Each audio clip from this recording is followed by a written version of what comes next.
All right, what's poppin', Tub Nation? Welcome back to Tub Takes. This is a video podcast where we go over what's been making waves in the VGC scene. Today, I am joined by my co-host, Adi. Hello, everyone, and welcome back. You know what? You know what they say: new camera angle, new me. That's what they say. And so I hope everyone can stop complaining about the lighting and camera angle. I was gonna say you explained it beforehand, but I was definitely tuning out. Why did you change it again? People were complaining. People were complaining. Oh my god. Well, I should have complained more, I guess, because I wasn't paying enough attention to it. We also have none other than world's runner-up, top 8 at Stuttgart, Michael Derbest. How's it going? Hello, it's me, Michael. I'm glad to be here, and I'm really looking forward to the show. Hell yeah! Oh wait, no, don't say swears. They're still in the first minute, baby. It's really great to have you. It's really great to have. We're doing this a little early. Obviously, this is 5 p.m., 2 hours earlier than we normally do the show, and just because we wanted to get Michael on and talk a little bit more about Stuttgart from a European perspective, because we really don't get this opportunity very often. We've been trying to get Michael on the show literally since Worlds, so I'm really glad that you finally are on. Yeah, appreciate you making the time. Yeah, thank you for inviting me. I was really looking forward to be here as well, and just the times were a bit unfortunate, but happily it worked out for today. I was sleeping earlier, but did you end up streaming with like a team report? Yes, I did that 4 hours ago, where I also went over my every single round. I also replayed it on Showdown a bit to show what actually happened, to show that the team actually is insane. But yeah. Nice, okay. All right, I'll have to maybe go back and look at that, because that team was strange. We'll get to it. Okay, so couple more things before we get started. Just, we're going to be talking about current events and blah in the VGC scene, but we'll also be answering your questions. If you have anything in the chat, feel free to ask it. If you want to, ask Michael or anything, or Adi if you have any questions for him, I guess. Then also we'll be uploading this on YouTube on Wednesday. So if you are here for the beginning of the stream, but you can't stick around for the whole thing, looks like our command's not working. Oh no. If you're if you're here for the beginning but not here for the whole stream, then you can check out the rest on YouTube. The link will be in the chat eventually, maybe. I don't know what's happening with our bot, but that's fine. We're gonna breeze. Wait, I shouted him out. Okay. Trying that one again. Nope. All right. We're gonna breeze through this first topic really quick, just to mention it, because there's been lots of stuff going around about it, and I don't know, it's not really something we normally cover on the show. To be fair, it doesn't happen often, but there was a player that was banned recently, and it was none other than a good friend of Tub, Gavin Michaels. Yeah, he got banned, and I don't really want to go further into it. I just don't want people to be asking questions about it or spreading rumors about it, really, is the main thing I wanted to say. Adi, did you have anything else to add to this before we just kind of go past it? But just wanted to briefly acknowledge it. Adi, you there? Hello? Does he not? He's frozen. He might. Sorry, my internet cut out. I Okay. I think that I'm very upset about it. I don't have much to add other than I hope things end up working out. But I think that Play Pokemon made a big mistake, and it's you don't want to ban your best players who are cornerstones of the community and have been cornerstones of the community for the last better part of the last 10 years, who have never done anything wrong in that time period. And so I'm very upset, and especially for we're not. You can watch the fucking Verlis video or whatever if you really want to hear about it. But like we're not. But it's just it's so upsetting to me, especially since I don't think he really did anything wrong. But that's just me. No, I'm in the same boat. It's just it's very upsetting, and it also just didn't feel deserving of a indefinite. Because that is one thing about it, is it's indefinite. Hopefully it gets appealed. We'll see. I'm frustrated by where Play Pokemon's priorities are, because there's a lot of other things that they should be focusing on right now, and maybe a lot of other people they should be looking into. Gavin's a great guy. I'm really upset. I think he's a great person. I think he's been a great person in this community and has been Like genuinely, I'm upset because for me, he's been a mentor. He's been one of the people who has helped me the most growing as a VGC player, and so it really sucks. It does. And it was actually insane over the weekend on stream for Stuttgart. Like they still play his OCIC interview and stuff. Yeah. And it's like, do you want to tell the world that that's a banned player now? Come on. So cheesy. Okay. So let's cruise past that because there's going to be nothing but bad feelings about that. Let's talk about some other stuff that we can really delve into. And that's more stuff we're going to be ripping on. This is actually a blunder from 2 weeks ago from San Antonio. The tournament that we'll be previewing later, yeah, they had a big blooper with registration. That was rather unfortunate. I know that they were opening up. Do you know how many slots, Audi? Was it 30? I thought it was something small. Yeah, it was something like that. It was a very small number of slots. But there was going to be like one last chance for people to get into San Antonio. However, they messed up the time that it was going to be open, and I don't know, because of the nature of these things lately, people are kind of like spamming refresh on the pages, just like, how soon can I get in? I want to make sure I didn't mess up the time or something, and somebody refreshed it early, figured it out, like, yeah, this is open like 30 minutes earlier than it was said to be, and all those spots were basically sold out before the time even became live. Yeah, and I know some notable players didn't get in when they, obviously it's never a given that you're going to get in when there's that few slots available. But I think Lorsey was saying that he was trying to get in and missed it. I think June was trying to get in and missed it. So there's a couple like very good players who I think, I don't know if they booked last minute flights. Go ahead. Sorry. I was just wondering how many slots were there again? Like 700 or what was the cap? Oh, total? Yeah, I think it's 560. I want to say. Yeah, let me go to my RK9 page, but not on stream. I don't know if that's actually something I can put on stream or not. I put mine on stream before. Yeah, I don't know. There's nothing there. I don't know if there's actually anything you need to hide on that one, but I'm pulling it up. And I see 604. 604. Okay, with juniors and seniors, right? Yeah. Together. Yep, summed up. Mm-hmm. So, okay, one thing, I thought I saw that they had like 2 open slots available. I think that probably is finished by now, but like I remember them opening up like 2 slots a couple days ago. I'm always saying that maybe they're still open like literally this second, but that is funny. Should I try? Yeah, so there's a tweet that there's a tweet that I found that says that there are 4 master slots available for San Antonio after all cancellation requests have been processed. I can drop that in Discord. But so I don't know if this is still open or not. I think I might have said they are still open. I'm not sure. Yeah. We're gonna watch. He just checked out and it is open. So we're gonna watch Michael book his flights live on stream right now. I'll see you there. I actually would do it if I didn't have a big presentation on Monday. Oh no. That would have been crazy. What I will say is that I think this is so. There was some speculation about why the caps were so low for the start of the season in North America. At least I think it was pretty low in Europe too. But the speculation was that they had some problems shipping all of the stands across, or maybe they ran out of stands. They maybe I know they had a number that they could host Orlando regionals, but that was capped around 800 something. And so it was kind of weird they were capping all of them at 500. But it's worth noting that Charlotte regionals is capped at, I don't think it's capped yet. It's still open. It says 776 registered. That one, I think the cap was around 800 as well. So it looks like it's crazy to say this, but the small regionals, the 500 person regionals are hopefully going to, this is going to be the last one. And we're going to see, bigger regionals from now on where this isn't such a problem where people can't get in. Yeah, hopefully. Oh man, Nash reminded me that there was like some announcement of the Korean circuit, and like they had like, what was it? It was like open team sheets and nature.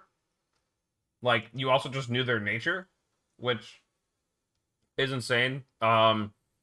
We could try to fit that in here today. We've got a bit of a packed thing. We could always save it for next week, but then that's like DLC. There's no way.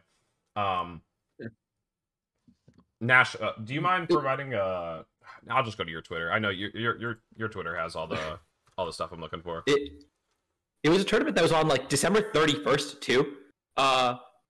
Winter Fiesta just closed early. More than 32 players. But yeah, December 30th and 31st. Wait, when was this? It's also just a crazy day to host a tournament. When was this? It's in Seoul, you would right? think it's in Seoul.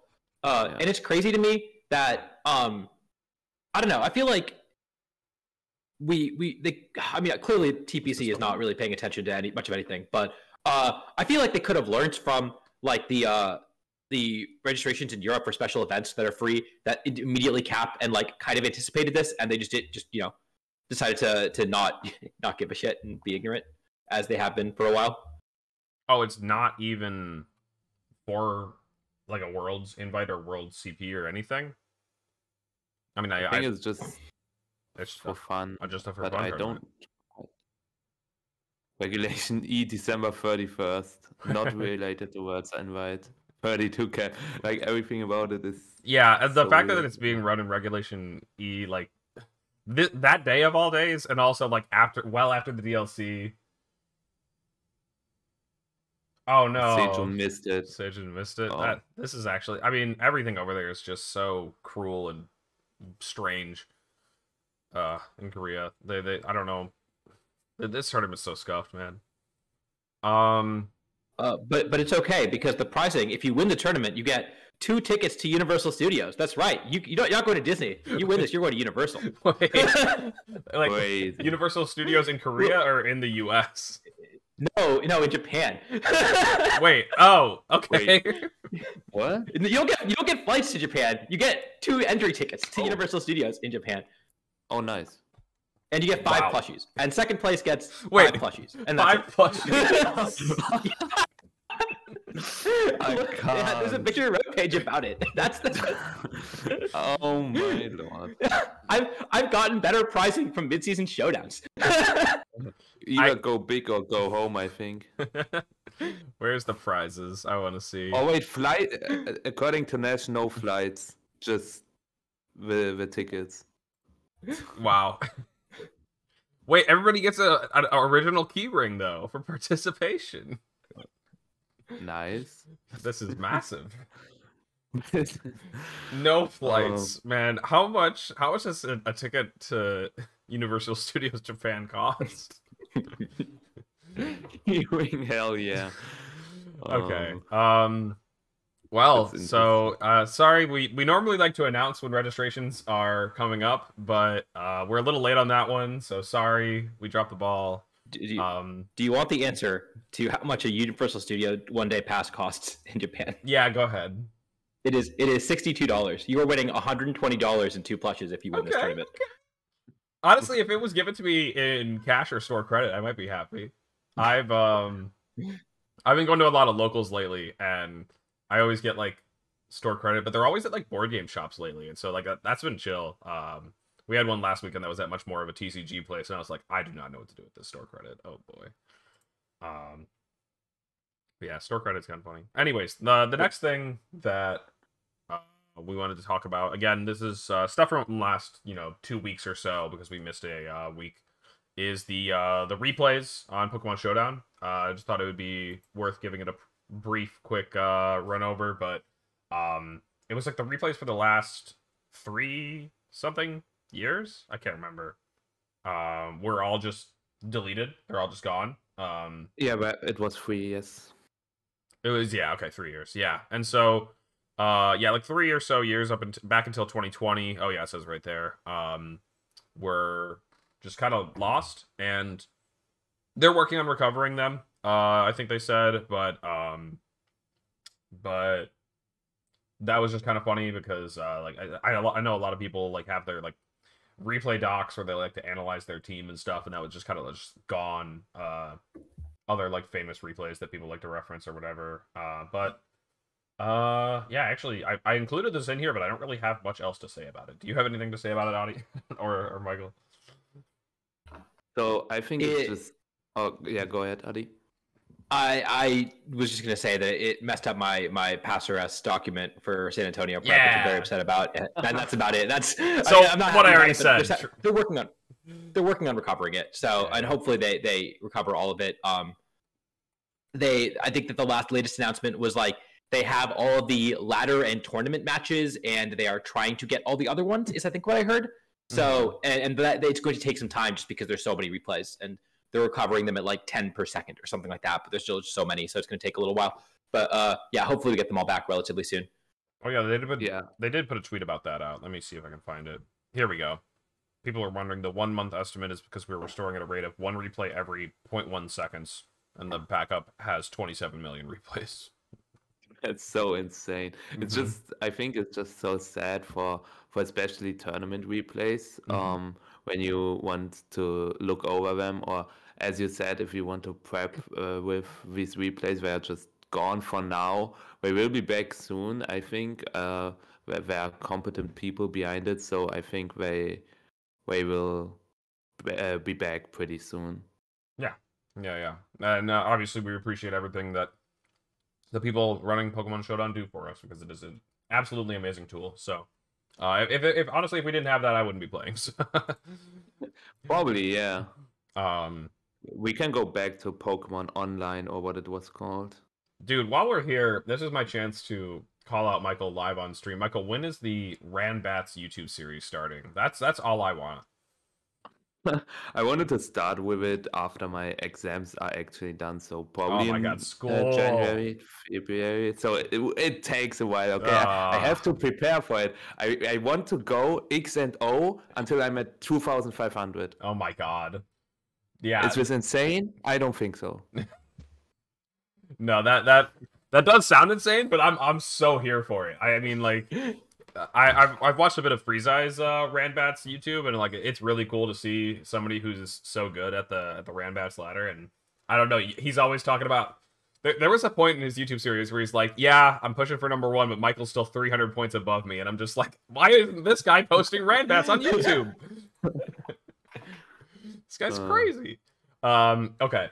Thank you. So the next thing to talk about is the Liberty Notes teams, Liberty Note top 30. So yeah, for people not in the know, this is basically just the in-game ladder on Battle Stadium. At the end of the month, it resets, and so you kind of like lock in. People treated it like, honestly, it's always like a last-minute push. People treat it like a bit of like an online competition where they want to see who can get to the highest point, and it's really just for flex. Like, there's no actual rewards or anything. And then yeah, Liberty Note, a popular site for VGC in Japan, collects the top 30 teams, or as much as they can get. And honestly, people just kind of post them just to share them. A lot of people did share their teams, rental codes and all. And there was some pretty cool stuff this time. So let's have a look. And the top 2 places were both the exact same team from 2 different users, but this Landorus I team. There's a rental code for this, I think, on Suika's Twitter. Yeah, and it is. This team has been everywhere for the last couple of weeks, for the last week at least. So, and I'm sure it was everywhere in Stuttgart too. Yeah. Yeah. So if you're going to San Antonio, I would say this is a team that if you don't have a team, this is a team that a lot of people are picking up. I would say maybe pick up Michael's team instead because he's right here. But definitely be prepared for this team or something else. Yeah. Mm-hmm. It feels like one of the most like scary versions of what has been culminating between the team that Choppa used, Sanvi used, Hirofumi used all the way back then. Like, just the most aggressive Firewater Grass offense with Landorus, which pairs very well, or well, against the Mirror. You know, maybe it's not so great if they also have a Landorus, but it's really good against Goldengo. Sorry, I didn't mean the Mirror versus other Landorus, but if you're facing other Tornadus Firewater Grass offense, unless the Urshifu is trained very bulky, it can get one-shot by Earth Power. Rillaboom doesn't like Sludge Bomb, and Arcanine doesn't like Earth Power either. And if it's the Terra Fairy variant, this one's normal, but if it's the Terra Fairy variant, that's also still weak to Sludge Bomb. Yeah, just ground poison coverage is surprisingly very hard to deal with for a lot of these offensive Firewater Grass cores.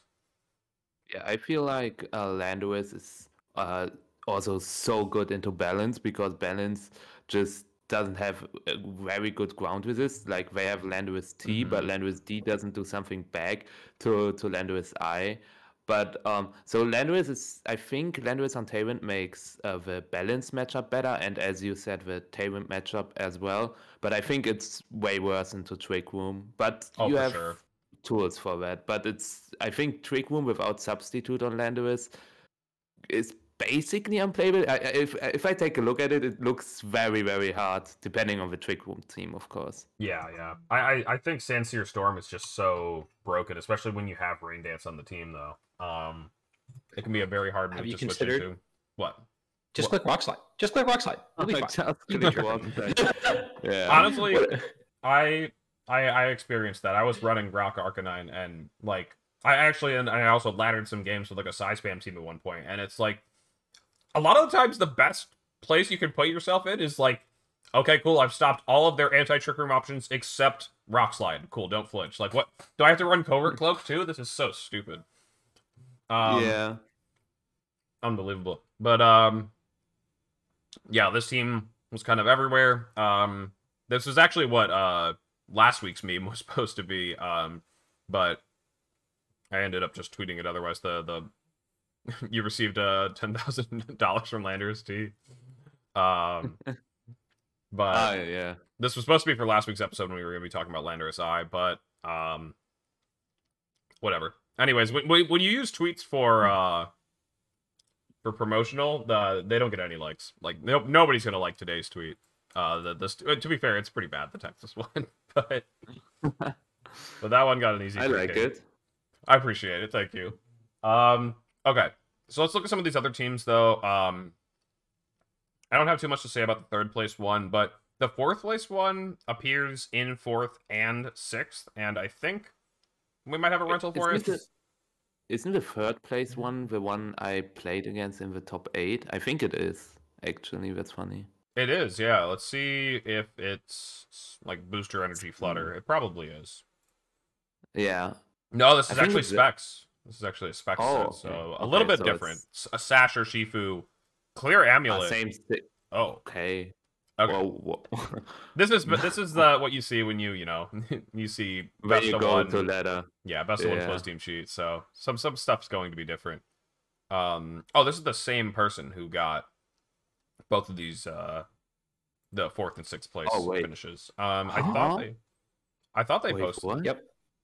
They did. If they look right below their tweet. That's where it was. I was like, I definitely thought they posted this team. Well, that's crazy. How can you be? Does he have just 2 accounts in the top 10, or how did that happen? Yeah, I think that's what it is. Scarlet and Violet, I assume. Mm-hmm. Crazy.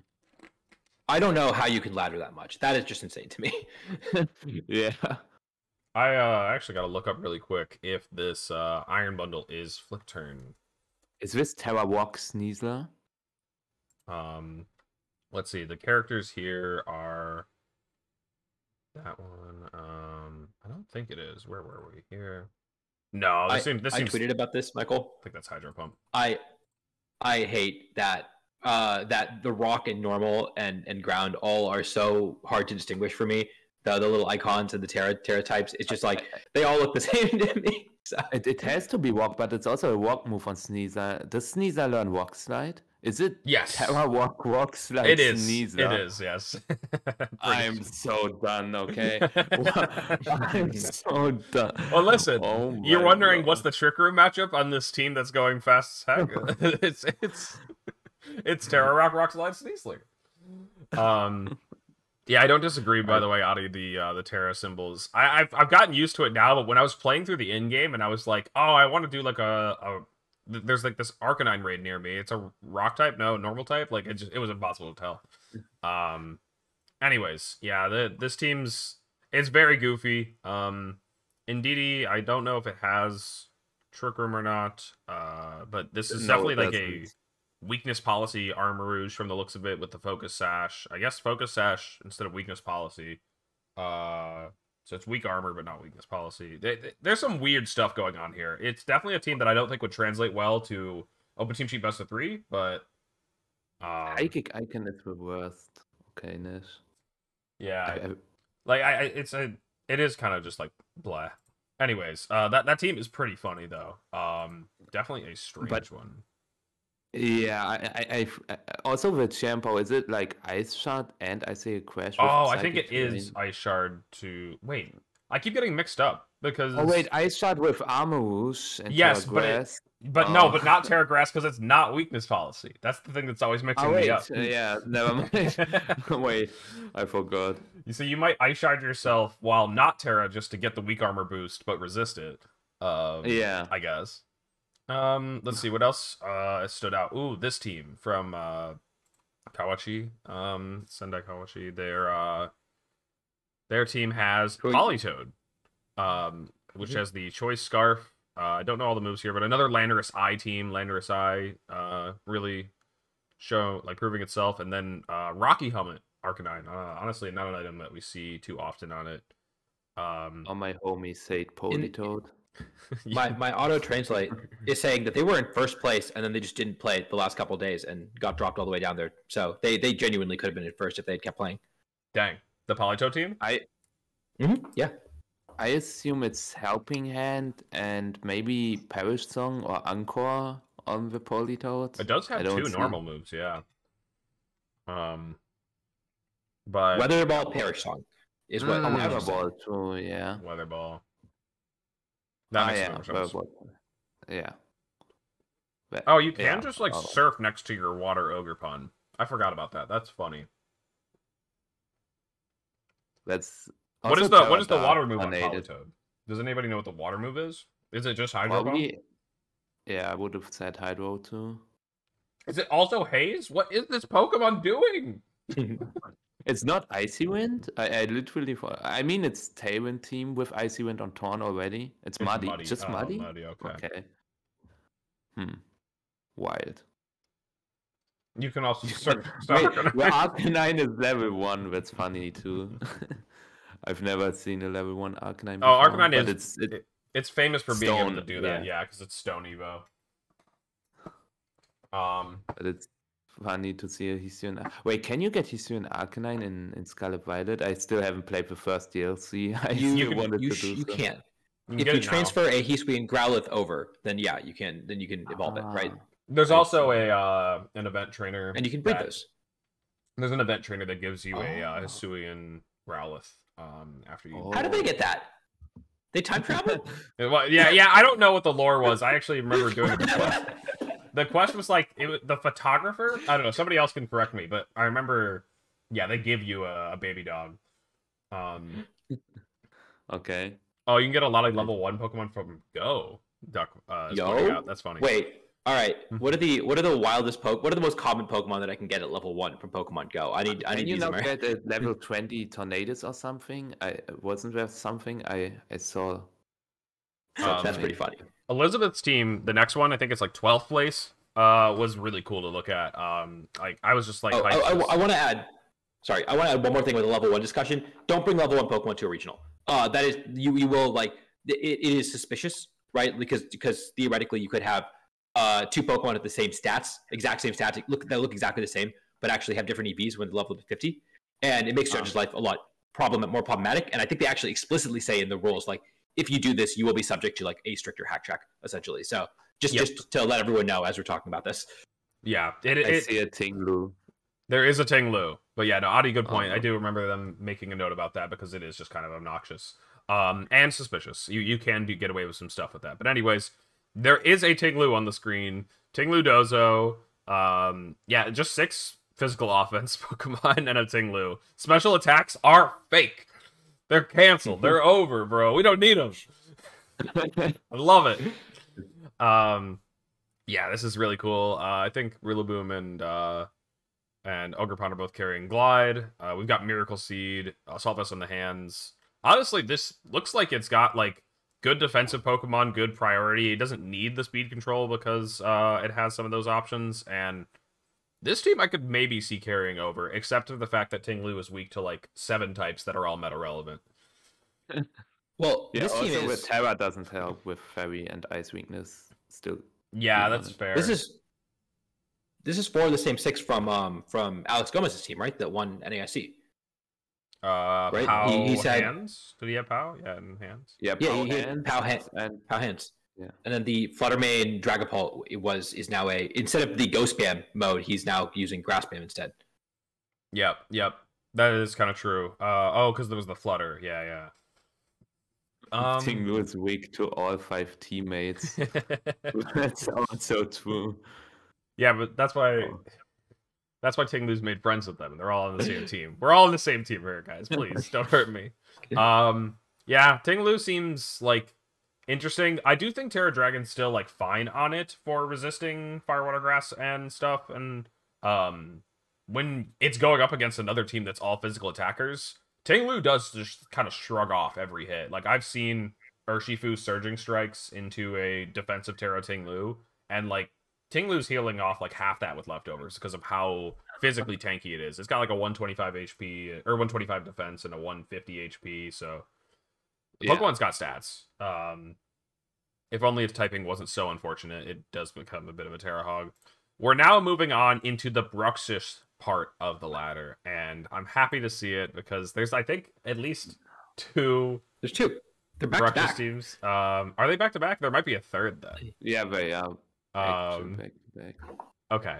This one was This was the actual Tailwind one. There's another one that tries to trick you a bit more. This one has I just pulled up the other one. Yeah, Adi, you're looking at the other one. Honestly, we probably shouldn't spend too much time on the Liberty Note teams, but they were very fun this time in a meta that is so terribly unfun. So thank you, Liberty Note, for providing these awesome. This is why open team sheet is bad. Imagine, look at this metagame. If we had closed team sheet, look how much fun we'd be having at regionals, and instead. Also, it's Terra Dragon on Regidrago. Just damage. I love it. More damage. Love it. Yeah.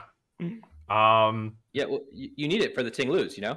Oh, man. And a throwback, I honestly have not seen Dazzling Gleam on Goldengo since Series 1, since Regulation A or whatever. The first format. We were like, okay, Gleam's cool. Like, you can hit Hydreigon, you know? You can hit Hydreigon with your coverage move. What's a Hydreigon? I guess you could hit Roaring Moon. I almost bought Hydreigon to Stuttgart. I think it's not in a bad shape right now, okay? Don't hate my It's funny because I've heard other people recommend it too. Terra Poison, AV, Hydreigon, it's time. Yes! Thank you. It walls everything. Dragon types are insane, just saying. Yeah, they are. That's why I have a Roaring Moon main. The problem with that set is just like everything wants an AV right now. I feel like there's like every single time I build a team, like, man, I want 3 Assault Vests right now. And so it's so funny. The meta's so physical. The meta's so physical, and you want 3. Yeah, this team is pretty nuts. But anyways, yeah, Adi, the thing is, like, you want 3 Assault Vests, and it's so strange because the meta is, like, it's almost always, like, 4 or 5 physical attackers. I think what you're wanting to do is just not run Protect on your Pokemon. You need to just accept that, run Citrus Berry on them, or whatever, or more Terra Ghost. Yes, that is a power item. Well, Thank you for pointing it out, Doug. In that case, you were talking about the Terra Poison Hydreigon. Why is it Assault Vest, right? Isn't that the guy that doesn't need to be Assault Vest? Yeah, maybe. I believe it. Because it could probably run Protect. Anyways, let's talk about this Bruxish team. So, man, it doesn't even have like the same psychic move as the last one. Does Bruxish get Helping Hand because there are again 2 normal moves on it? Yeah, I don't think this Bruxish. And I don't think either of this is Protect. Oh, they have that eerie. Maybe that's Trick Room. That might be Trick Room. Oh, does Cress have the same move? Iru. Yeah. Oh no, is that Toe? That's Toe, isn't that Toru? Oops. Anyways, I'm rusty on my Hiragana. And Katakana. But yeah, oh wait, we gotta look at the stupid Bruxish team. This is the stupid Bruxish team, the one with Cress. It's got CB Talonflame. I was actually talking about this with Raghav the other day. And I was like, man, Tornadus is so stupid, like, is there a way that I can just, like, priority kill it before it even moves? And then, at the same time, we were both like, Choice Band Talonflame. And I actually don't know the calc on that. Go ahead. Yeah, you need either Helping Hand or Power to KO it. I also tested with Choice Band Talonflame. The cool part about Choice Band Talonflame, though, is that if the opponent leads Urshifu Tornadus and they just terror their Urshifu, they still drop. But Tornadus survives because it's just physically defensive elite probably. So you can just KO the partner Pokemon. For example, if you lead Talon Pow, just use Terra Brave Bird, I say Crash and get a double KO. That's so funny. But also many people won't expect it. So yeah, that's pretty cool. I'm expecting it now. I'll never fall for it again. But yeah, this team has got the power item on the Regidrago. It looks like it could be a Tailwind team, but it's actually like hard Trick Room with like a dedicated setup and yeah, power items. It looks like the Talon is just there for either bait or technically it's got priority. So if it's in Trick Room, it could still hit you pretty hard. Oh, it's Super Fang. Okay. Yeah. Yeah, and I could have told you the one was Protect. I do know Protect at least. Okay. Yeah, we've got a Rock Ogre Pawn, but otherwise a pretty boring team, and then a Wo Chien, also on a pretty boring team. The Hero King is the guy he is. Go ahead. Oh yeah, I was gonna say Hero King. Right, you're talking about that guy. We know that guy. Yeah, Hero King is my hero because he was the guy I believe at Japan Nats that was putting all of his moves in 4 seconds every single turn. Yeah. Yeah, he was a legend. Like when I was watching, like. Yeah, I've told this story so many times, but I will say it again because it's quick. There was a turn where he took 5 seconds, and it was like, oh, no. And then the very next turn, he took 3 seconds to put his moves in. So, there is, the thinking time is the animations, okay? You don't need to think during your turn. Like, if you don't already know what you're doing, you're gonna lose. That's how you win with Wo-Chien. You gotta click fast enough, and your opponent just times out because the games go long enough, and they're thinking for 30 seconds every turn. Yep. What is this Mamoswine? Oh my. Well, also Mamoswine and its 3 ice type friends. Okay, we don't got anything to see on this team. Let's move on and just laugh at the fact that there's a bunch of ice types. Oh no, I closed the tab. Where's the reopen? It's so over.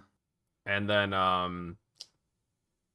there's a Sneasler Lando I team, a Sinistra Sneasler. Why are there like actually so many Sneasler? And then Michael's fake account. It's got all the letters for Michael Derbesti. MLBD.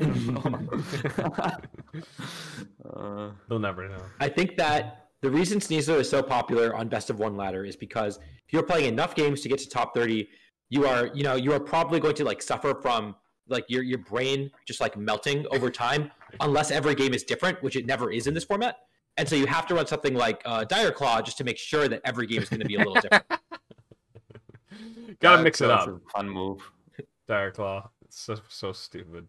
Man, I think a certain prominent VGC player in the NA scene is testing Sneasler was testing Sneasler for San Antonio.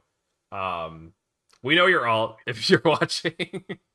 But anyways, I don't know who you're talking about. I need to pay more attention. Nah, you were in this ladder call, but like I know this account, who this person is, and they were running like Assault Vest Sneasler, and it was like, bro, you are cooking. AV Sneasler, no, with Rock Slide, then it's okay. Yeah, then Rock Slide. Then it has Rock Slide. Okay. I don't even know if it was running U-turns. The mod does get. I think that's it for the topics before Stuttgart. I'm gonna actually. I know that this is definitely not as hard to say as Gdansk at Poland, but I'll just defer to Michael for pronouncing this one because I'm gonna mess it up. It's just Stuttgart, right? Stuttgart. Yeah, it's Stuttgart basically. All right, easy enough. Yeah. Okay. Let's look at the teams for this one. So it was won by Lorenzo Silvestrini, who I don't know if I've actually seen before. Maybe the European scene is more familiar with him. But his best finish before this tournament was top 16 at a regional. Okay. Yes. You understandably have not heard of him. Well, yeah, Lorenzo Silvestrini. I think Lore is the username. Something like that is what I was seeing on Twitter. Won with this stuff again. There's nothing to say. The team that Chuppa, Sanvi, all those guys have been using had a Flutter Mane with like the booster energy and then a Qian Pao instead of the Golden Go. I thought some people were choosing to drop Qian Pao, or no, sorry, drop just run one Ghost is what I'm trying to say. But this person opted for double Ghost, double Special Attacker, and yeah, I don't know. I mean, it was enough to go all the way. So a 12-2 finish in Swiss and won every game in Top Cut. What else is there to say? I was so sad because my team is literally counter built against Tailwind teams, against the Hero for Me team, and especially also with one. And I gotta drop that in because it's even more sad because in Poké Data, you also know that you can refresh the standings. And in the beginning, it was saying that I played Lorenzo Silvestrini, and I was super hyped because I knew I had a good match. And then they said, "Oh, wait a second, there's one mix-up," and then I got a different opponent. But it is what it is, right? Yeah, that's actually so tragic. You were baited before the repair. Yeah, exactly. Yeah, so not much to say about that one, and also not a ton to say about Nils' team. Obviously, Nils is really coming into form after 2 back-to-back Top Cuts. Do you know which Willa he used? I do see it's Rock, huh? Maybe that's new. Also, it's max speed Willaboom and no bulk, and the Goldango also is just 252 speed, timid, 252 special attack, 4 HP, no bulk. Also, the Ogapon not carrying a grass move. That part was weird too. Yeah. I don't know. Yeah. So, yeah, there was like, it's kind of funny. That's just like what the format is coming to. Is just like, all right, I'm gonna use the most broken Pokemon, and I have to be teched out for the mirror, so I have to hit first. Like, it's just such dire times. Max Speed Rillaboom is pretty crazy. I do agree. And he's also on the Air/Torn tech, which is usually specifically for Brambleghast, which had a big showing from the Italians the last regional, I believe. And so he came prepared for that as well. Brambleghast traditionally the counter to Tornadus, and I just looked it up, and there's only 4 in day 2, so and none of them did very well. Yeah, I was gonna say I was hunting down the Tumbleweed and I could not find it. So I'm curious if Nils played any Brambleghast, if that actually came up, or if Bleakwood would have just been better. But kind of makes sense if that is more common in your metagame, then it does make sense to kind of tech for it if you can't beat it otherwise. At least Erslash won him his stream game and his game against me, so it's not a bad move at all. Oh, true. Oh, there was a lot of flinches. I think I saw a lot of flinches. Yeah, Adi, we can always use that one tool to check. I just thought it'd be cool to again give this one another quick shout. See. I didn't know that tool. Yeah, so this is standings.stallroth, and then you like put the tournament name in there somewhere or something, but you can look at their exact schedule, which is really cool because you can see like, hey, did Nils play any Brambleghast? And actually, it looks like no. I think Nils actually didn't play a single Bramble. Just had a quick scan, and then also you're like, wow, Nils went 13-1, only lost to Lorenzo in the finals, and who else? Looks like Alessandro Tucci with that. I think this is that Marco Fiero team, the one that Marco won. Yes, it is. LAIC with, but yeah, so it's just always cool to say like oh, I want something that beats Michael Kelsch's team. All right, cool, this team, Nils team, because here is yeah. he lost to the 2 most common teams in the format, and he beat everything else because he didn't face a single other like super standard team. Interestingly enough, he beat Lorenzo in round 12. Oh, so he actually lost on the run back. Okay, see, that's always another important thing to look for. Thank you for pointing that out. Yeah, I mean, I do think that oftentimes, unless a matchup is very one-sided, you'll see people go back and forth in a matchup. Most often because you'll see something like the winner gets complacent while the loser spends the whole time after losing the game like, this is what I should have done, this, and I should have brought these 4 Pokemon. Where the winner's like, yeah, that was nice. I won. Okay. Oh, no, I'm paired into them again. And they've been thinking about this matchup all night since then, where I just moved on. It happens a lot. It happened in my mid-season showdown a couple weeks ago, too, where I played person I beat round 1 in top 4 and lost. I was like, damn. Because I knew they'd been thinking about it the entire time. It's like, yeah, it happens all the time. If the matchup isn't super in your favor, it's going to be really hard to or if you're not a significantly better player, then it's really hard to get the run back, I think. Mm-hmm. Doc mentioned some interesting stuff about it. Round 12, Nils apparently beat Lorenzo really easily. And so Lorenzo was worried about the finals, but ended up taking it anyways. I don't remember if finals was 2 or 3. I didn't end up watching it back. It was 3. It was 3? Okay. I will say, you were talking about max speed Rillaboom. I think with Icy Wind, max speed Rillaboom is very cool. There's a lot of cool things that they can outspeed that you might not expect to outspeed. I imagine his Tornadus is also max speed. And so Tornadus, because Yeah. because you're max speed Rillaboom, you're guaranteed to outspeed everything that you outspeed with Tornadus already. So that Icy Wind is guaranteeing that if you go first with Icy Wind, you're guaranteed to go first with your Wood Hammer or your high horsepower, which is pretty cool. Yeah, the weird part about it is that he isn't on his Tornadus. If you look at the stream, he has 200 HP EVs, which is weird because he could just play 68 defense EVs to survive a Searching Strike from Scarf Urshifu, but instead he went for 212 HP EVs together with a Sash, and I was confused, but I mean, this is where Nils finished, so obviously it's doing something. So it's exactly. Or EV spreads are just fake. Maybe they're just fake. Maybe there's a double up he's trying to live. Like, I don't know. There's some other reasons, but Sergio's been having a couple of good tournaments lately as well, right? I believe Sergio was the one using the Sandy Shocks everyone was talking about. Yeah. And ended up dropping Sandy Shocks for the more boring booster energy Pokemon Fluttermane. So sad to see. Man, everyone has to conform eventually, huh? But yeah, otherwise not a lot to say about this team. Former Sandy Shocks user, now using boring Chen Pop D-Knight. Like, anyways. Yeah, priority spam. Yeah, just priority spamming. Then Yuri making the comeback was very exciting to see. Always rooting for Yuri, and Yuri's team is, I don't know, I guess what you call this is like Roaring Moon balance, but it's a bit different than what we've been seeing on teams with similar Pokemon like Palchua's. This is not the DD Acrobatics Roaring Moon. This is the support Roaring Moon that's been seeing a bit more play. We've got the Goldengo being supported by the classic Hands Amoonguss core. Ogerpon as well, kind of here to support with another Follow Me. The team seems to be just kind of hard built around Goldengo sweeping.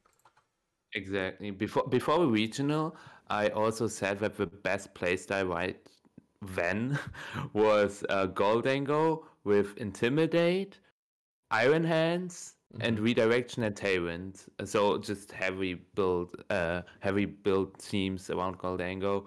But I think it's the only Goldengo Hands Amoonguss team in top 32.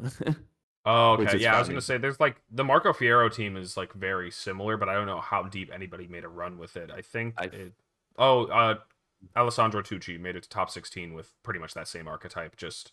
yeah, actually, too. Yeah, like, they've only shared 3 of the same Pokemon in Amoonguss, Goldengo, and Iron Hands, but Urshifu and Ogerpon are both kind of there to fill the water type, Roaring Moon and Tornadus doing the tailwinding, and Landorus and Arcanine doing the intimidating. Obviously very different Pokemon, but if you break it down, they have similar roles, at least. Yeah. And similar end goals. So, let's see if there's any other teams we want to talk about in the top 8.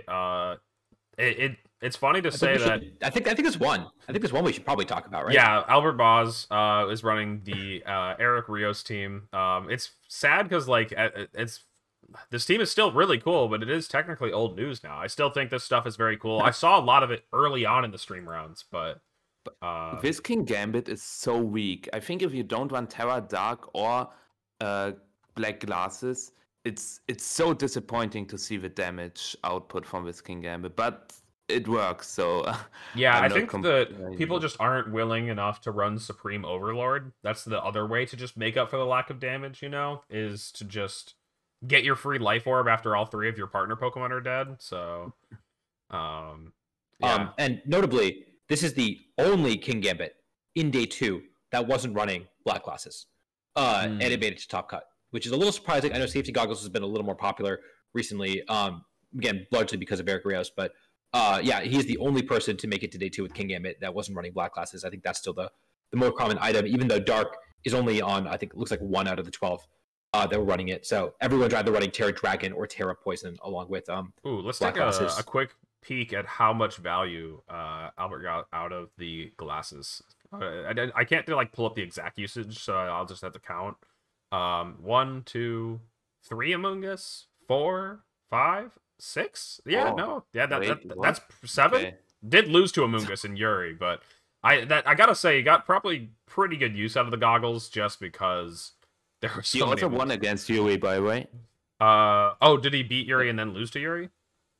Back to back. Oh, the back to back. Dang, it's always the back to back. You get cocky, and then Yuri went to me and said, "Okay, I'm out. It's unwinnable because Magma Storm Heatran together with King Gambit, I cannot beat it." And then he won in top 8. To be fair, if any matchup is unwinnable because of Magma Storm, it's winnable. So true. Okay, so let's go ahead and yeah, I do think that I'm not trying to avoid talking about your team, Michael, but I do want to give a quick shout to Spuntarelli's team as well, because it's got that Landorus Eye that we've been kind of expecting to see on the rise, and this is a team that you would think would have Tailwind. Like it's like we were talking about it. You know, you pick your Firewater Grass Core, your Goldango, your Chenpao, your Landorus. Like we didn't fit Tornadus. We forgot Tornadus. He was left on the bus. Like, where did he go? Also, look at the Walk Slideless Arcanine. Oh wait, just Head Smash? Oh, Yo, wow. that's crazy. Just Head Smash. Holy, man, Head Smash is wait. So is Flare Blitz 1/3 and Head Smash is 1/2? 1/2, yeah. Yeah, like anytime you click Head Smash, like the recoil is so noticeable. I don't know if there is another move that does half recoil. No.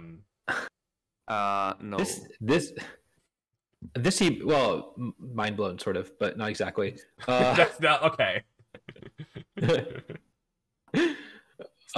This yeah. Oh, yeah. This team is weird. Or this team is really is weird. Not only that, Head Smash Arcanine, there's no fighting move on Chenpao, which, you know, in a vacuum is not the weirdest thing, but it's a Goldango team, right? Like, don't you need to hit the dark types? There's no fighting move on the entire team, which is so weird in a format where Urshifu and Iron Hands feel like they're on one of those guys is on every team, if not both. No fighting move on Chenpao and no fighting move through a fighting type. Despite that, Goldango, managed to, President Goldango managed to pull through.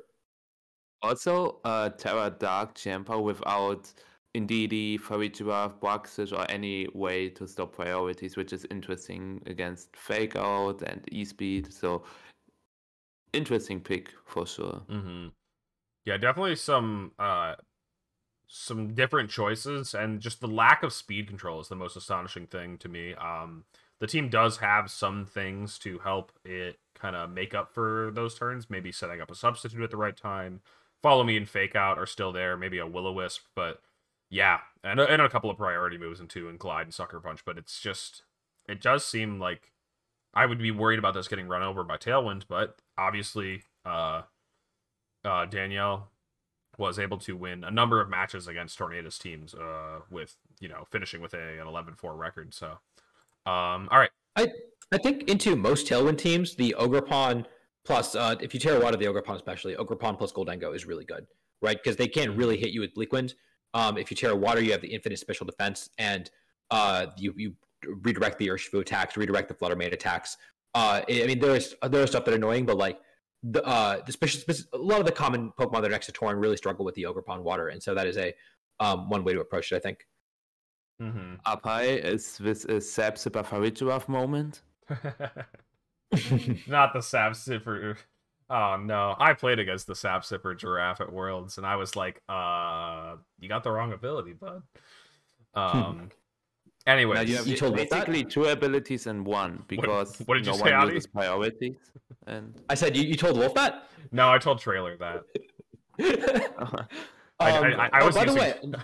I was using Giraffe, and so it was a Giraffe mirror, but I was like, you forgot. Anyways. Nash said in chat, there is a move that has 50% recoil in VGC right now. It's Chloroblast. But isn't that more like Mind Blown as opposed to like more like Head Smash? I think it's not a recoil it's of... just head smash with 50% recoil and not 50% of a life. That's what I'm being meaning. recoil. Yeah. Like Okay, gotcha. It's a bit of a different condition. Anyways, Michael, let's talk about your team. You Yes. you posted a preview of it in Tub, and I was like, "What is he cooking?" And then you're like, "Hold on, it got worse." And here it is.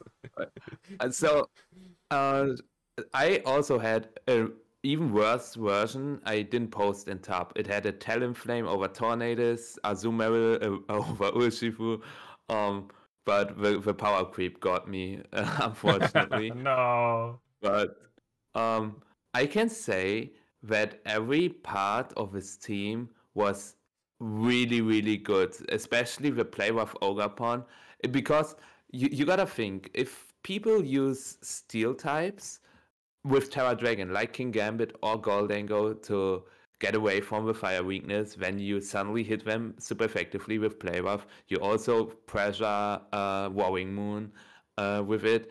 Obviously, there are some kind of 50-50s if they Terra or not, but that's always the case, kind of. So, Play Rough on Ogapon has been insanely good, and also with Urshifu, probably the most interesting part on the team is insane in every kind of Trick Room team. That's why I also use Terra Fairy, because there was the team Aaron Cybertron Zhang featured, the Regidrago Trick Room team. I think you probably saw it as well.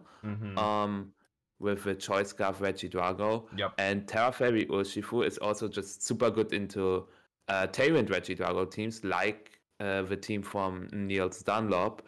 And Fairy was just a type. I just didn't want to be weak against Fairy, Ground, Fire, Psychic, Grass, Rock, Ghost.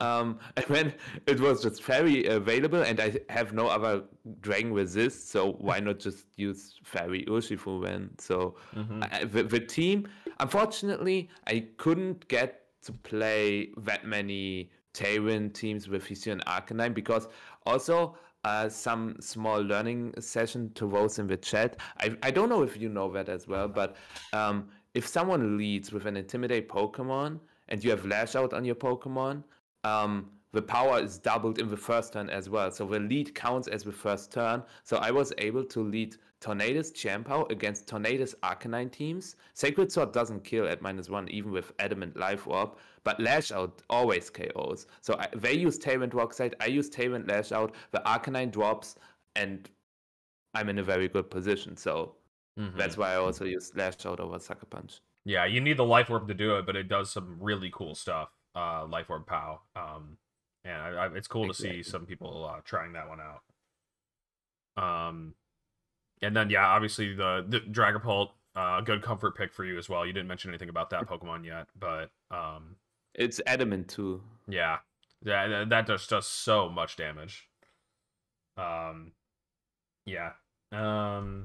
Yeah. This is based on Adamant, and then you ended up just with a Tornadus, because you kind of have to just match Tailwind, I guess. Right. Yeah, I needed a Tailwind user with Walkie Helmet. So it was either Talonflame or Tornadus. And I felt like Tornadus might be a bit better, but I might be wrong. Tornadus is a good Pokemon, I guess. I don't know. It doesn't beat Brambleghast, though. Talonflame beats Brambleghast. You can see I played against... It's insane. I played against 7... Brambleghast, I think. No, you did not. Let me see. You know what's crazy? I think there's only... Oh, that's actually a decent amount in the tournament. There's 30 in the tournament. But I was like, yeah, I think you might have played all the... At the last regional, there were 10 Brambleghasts. You did play against 3 of them. And you played 7 this regional. No. How many? I think it's just 3. Unless there's one... Is it just 3? It felt like 7. Okay, it's apparently just 3. Okay, but it felt like 7. No, honestly, yeah. If there's a certain Pokemon, I don't know if you do or don't want to see Brambleghast, but when there's a niche Pokemon like that, it does tend to stand out. I have most losses against Bramblegast. Against Emilio and Worlds, I also lost to Bramblegast. Here, I lost to Bramblegast. So Bramblegast is just a nightmare for me. Yeah, that Pokemon is so silly. I love that. I love that it just like has this little spot that it could fill. When is Dragon Ball getting Poltergeist? Maybe never. I hope never. That one probably doesn't need it. It's time to run itemless Pokemon once again. Was there a time where people ran itemless Pokemon for anything like that? Just the only thing you could think of is like maybe itemless Talonflame for acrobatics or like other itemless Pokemon for acrobatics. But even then, that was usually just trolling. They're not very good. Now, when I played in the Stress Cup, Jody played in that too, and he ran itemless something just to beat Bramblegast. That is funny. That was like a limited format tournament, right? And so we thought Bramblegast was going to be really good. And higher usage than, what is it, 30th in usage right now, something like that. So actually, it was way higher than I thought. It's like 20th. It's so stupid. I don't have too much to say about the last team in Top Cut from Batuhan. So are there any other teams that stand out to you guys in the rest? I do think Eloy's team, probably a quick one to go over. I'm not on Top Cut. Let's go. Yeah, well, it's funny that there's two Ursaluna that finished 9th and 10th, both finished 11-3 and bubbled out. Different Ursaluna forms, but yeah, Ursaluna coming in 9th, 10th, and then also I think 13th as well. And one more, just bubbling top 16. So really, just not quite there. 20th 18th. Nemanja Sandic. Played a very interesting team.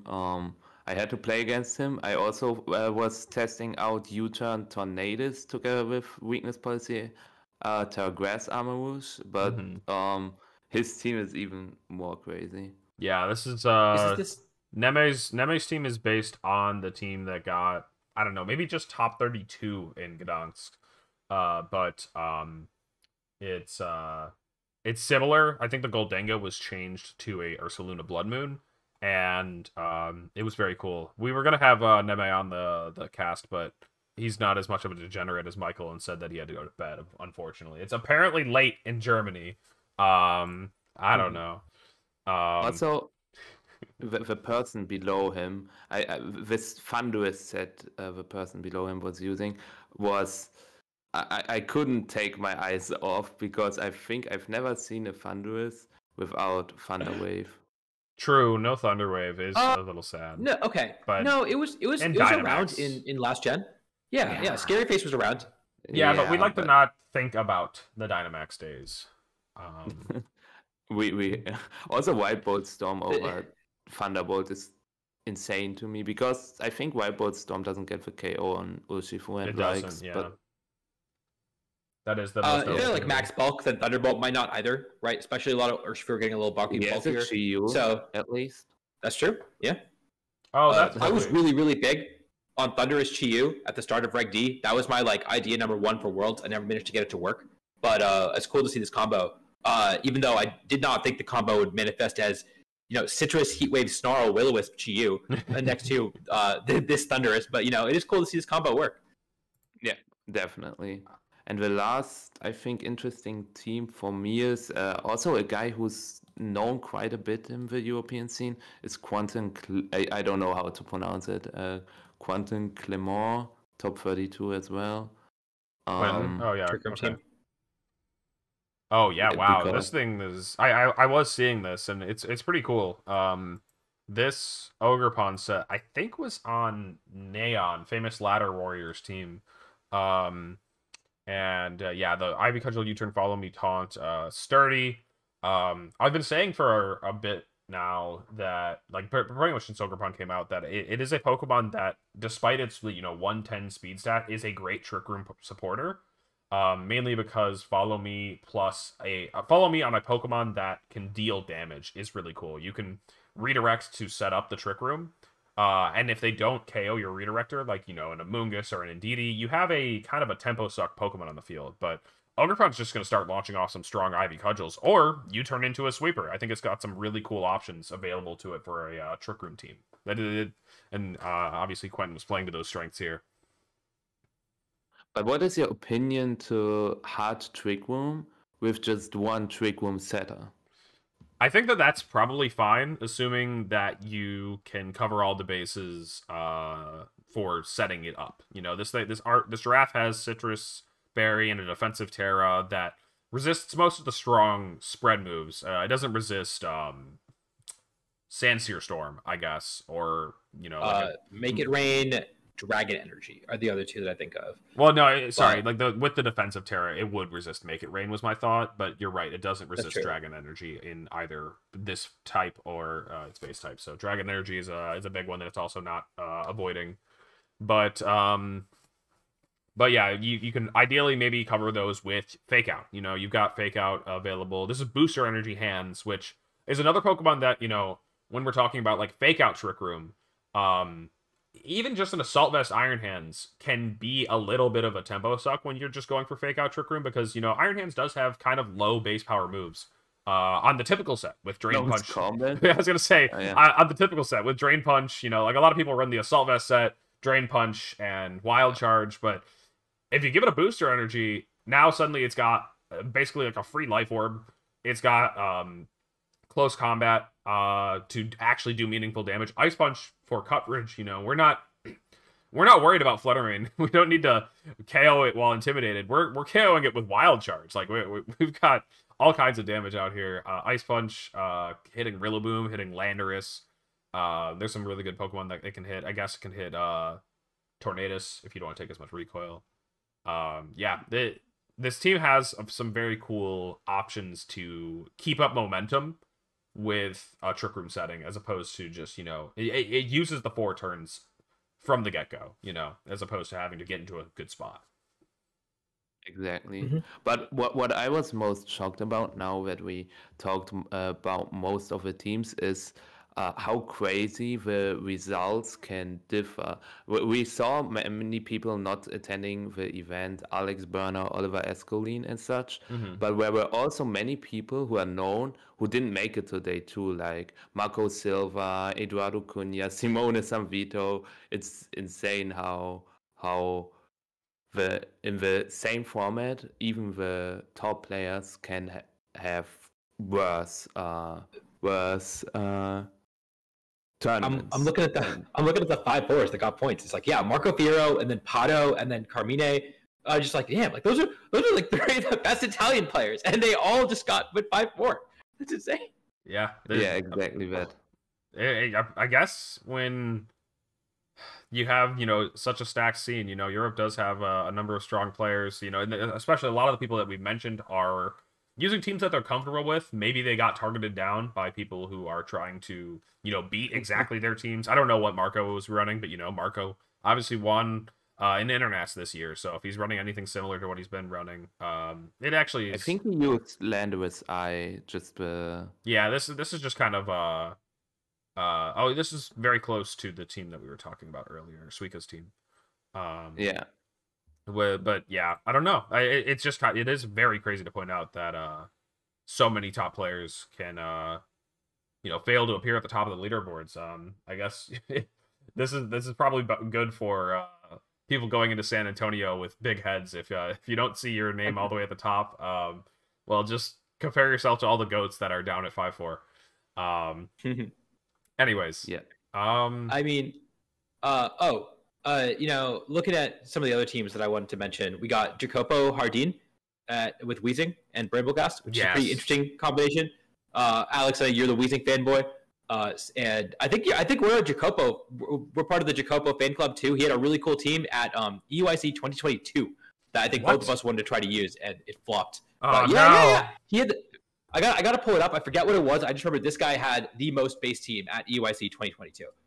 All right, let's try to find it. I'm down to go digging. EUIC Pokemon. Can I request that you take a look at one top 128 team and you tell me your opinion, because I think we have one very insane team still on the list. But yeah. Tell me what place it is. It's Alexander Becker, top 128. But let's take a look. Oh no, I'm worried because I feel like we know this guy. I feel like we heard this name before. I'm worried because I feel like I recognize the name.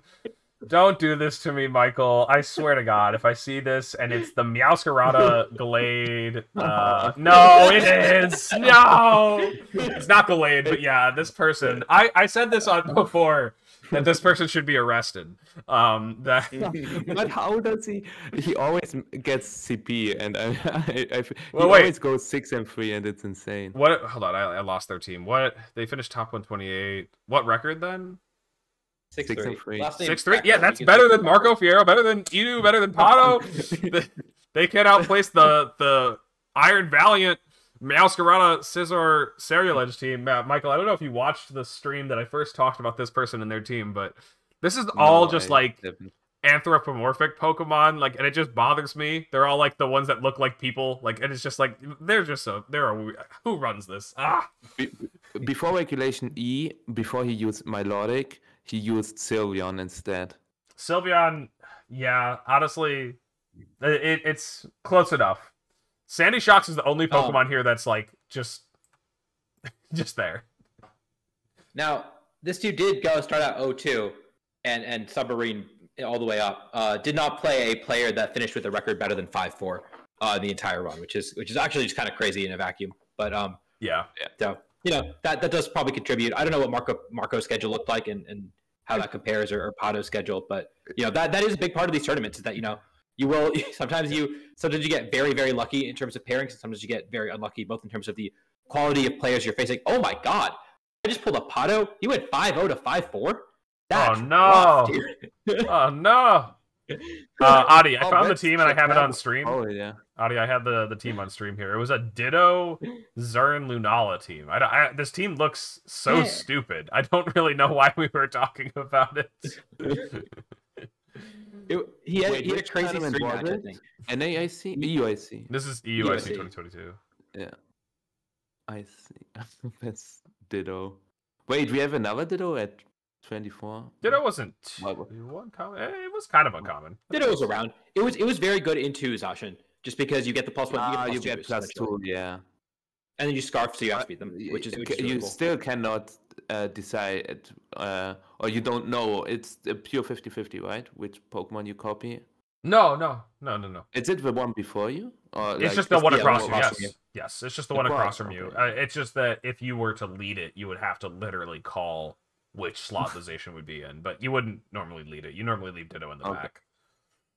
Yeah. And by the way, if you ever play against a Ditto, make sure to and you're leading the same thing every game. Because I think I played someone who had a Ditto in one of the online tournaments back then.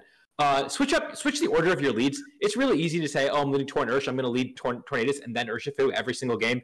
They can call you out on that in game 3 if you keep doing that. Yeah. Yeah, just Ursh-Torn lead. Also, interesting enough, I unfortunately know day 2, but I still wanted to point it out. We have a Mousehold in top 128. We have a Talonflame as well. It's funny that Mousehold and Talonflame have the same usage in top 128 as Zapdos. Because did you look at the Mousehold set? Nope. You should look at it. You should look at this entire Is it Nick Holmer's team? It's John Goobler. Oh, yeah, it's John Goobler. Wait, I'm looking at a different Mousehold. All right, hold on. What? Wait, because it splits up Mousehold and Mousehold 4, probably. Oh my god. Oh, yeah. So stupid. All right, am I looking at Mousehold or Mousehold 4? John Goobler. Sorry, John. I don't want to make fun of your name, but that's a really nice name. It's a really nice team too. Trail? No. Why? You don't need. Okay, so you get the speed boost for a faster after you. That is heat. Holy. What are they cooking? But to be fair, the only thing, getting a faster after you is worthwhile with like a strong Pokemon. All these Pokemon are like chipping you. These are not like big hitters. What are they doing? You have a choice, man. And you got a +6 Dondozo, and that needs to put body pressure real fast. I think this would have been more based if it was Technician, because then the Trailblaze gets the boost, and you could be Terra Grass too, so and get true, your so true. Yeah, and that your gets the Amoonguss boost after you around Amoonguss. Yeah. If you're Technician, you don't get the DP boost, but yeah. We didn't click a lot of the top teams that were well finishing, but I do actually want to go back to Ilias's team. This was actually a really cool team. I do think that if you're running screens in a format like this, you know, it's kind of trolling to run screens when there's so much Urshifu water just critting right through you. And Gastrodon, allowing you to still do that is really cool. You got to enable some big hitters, and the team did enable some big hitters to do that. Ogerpon Fire, able to support the team with a follow me, but also, you know, obviously give itself a +1 to do big damage. Landorus, King Gambit, Fluttermane, all Pokemon that are willing to, or are able to put out very high damage outputs. It seemed like a really cool, well-built team. I'm not sure exactly what he queued into to finish out 10-4. This would be another good case to like check, you know, what was the schedule like, but a really cool team nonetheless. So I really like the taunt on Grimmsnarl because many people opt to go for either T-Wave or perhaps also Parting Shot. But I think having taunt, sometimes people really just play it slower against Grimmsnarl teams and just don't let you get going. And with taunt, you have the opportunity to pressure them regardless. So I think something cool we saw in one of the games on stream from Ilias was that taunt into a Tornadus. It's really cool because, you know, Tornadus doesn't need to set Tailwind if it and its partner are already faster than you. But if you can throw off a taunt onto the Tornadus before Grimmsnarl is KO'd, and then you bring in something that is faster than Tornadus or its partner, they can't just get up that Tailwind as a reaction, you know. And so like the Landorus comes in and it's faster than the Urshifu.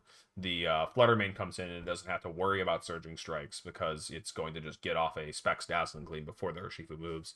So really cool things you can do with taunting right before the Grimmsnarl is taken out. Oh, he had a winning streak of 10, right? Yeah.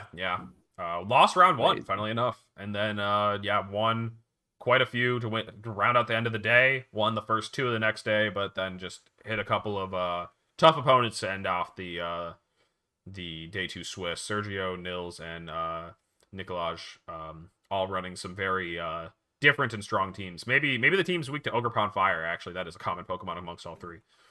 Ogerpon Fire. I love it. I'm a big fan of the Mon as well. Can't tell if it's being slept on or if it's time to come back. I don't know. But it's so ugly. If you Terra it, it's like Wellspring. I would not Terra Ogerpon just because it's ugly. Ogerpon Halflane. I think I really wish that the base Ogerpon got to. I wish Unterra Ogerpon got to be no mask, because I think that Ogerpon without the mask at all is really cute.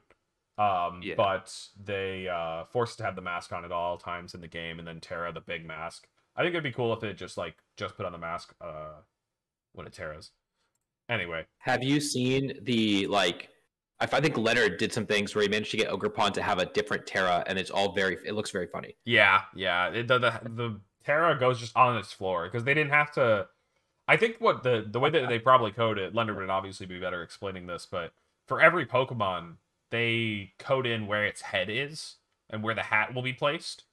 But for Ogerpon, they knew it was a special exception, so they just coded its head or hat spot on the floor. And so Terra Dragon just gets placed on the floor under its feet. Okay. I got one shout out and I got some trivia if we got time to do that. Let's do it. We do.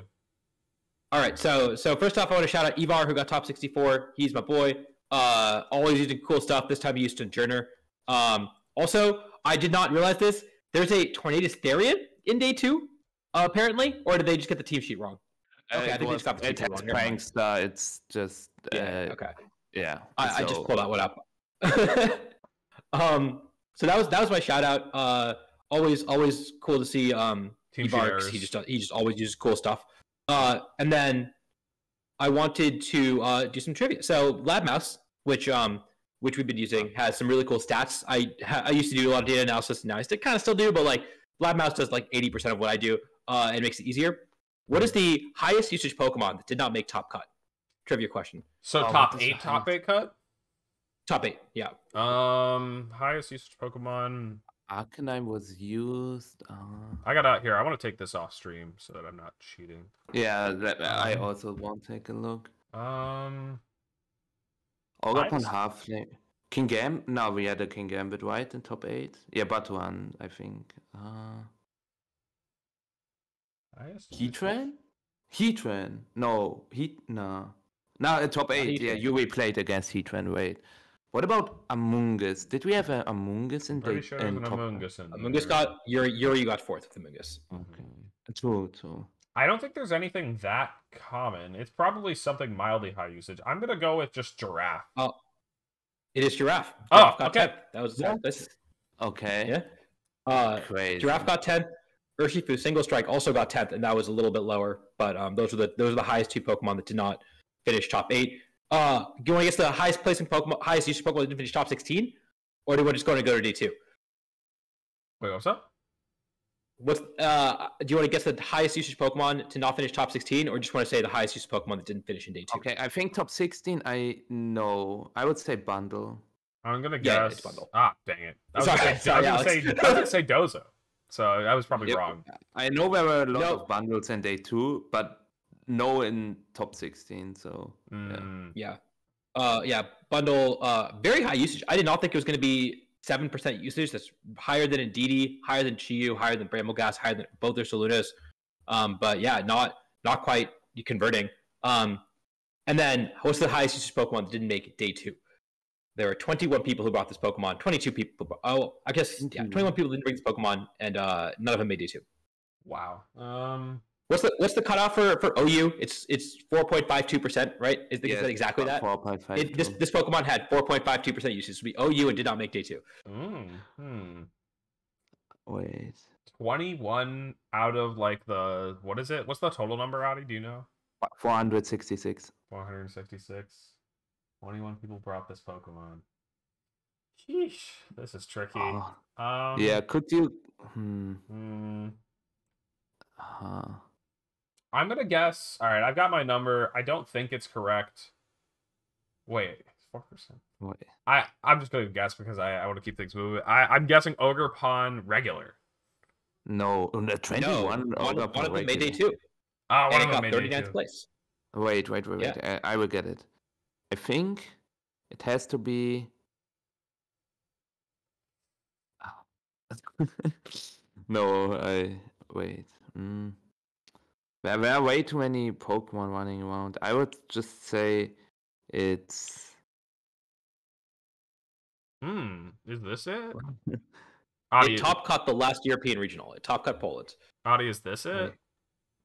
Sandy Shocks. No. Not Sandy Shocks. No, it's not that. I don't know what that usage was though. That also made day 2. It probably made day 2. I believe it. All right. Alex was guessing Glamora. Yeah, it was Glamora. Wait, wasn't a Glamora team, Dondozo Glamora team in day 2 at all? What? There was. No, there was. Oh, wait. It was not, the answer was not Glamora. Alex was guessing Glamora. Is it? Oh, I see. Adi, is it Sinistra? It is Sinistra. It's always Sinistra, bro. This mod is the highest placing Sinistra is 50th place. Sinistra is actually the most, like, the definition of mid, bro. Like, people love this Pokemon. I love Sinistra. I love it too, but it's so... I will make Sinistra... Okay, I already said it. I bring Incineroar Sinistra to Dortmund, and I will win Dortmund right now. Adi, we've accidentally lit a fire under Michael. He has to win with Sinistra, man. All right, I got. Wait, this can't be right? I think this because we saw. Hold up. No. Okay, never mind. What is the top? Sorry, I got one more. What is the highest usage Pokemon that didn't get CP at all? I just found it.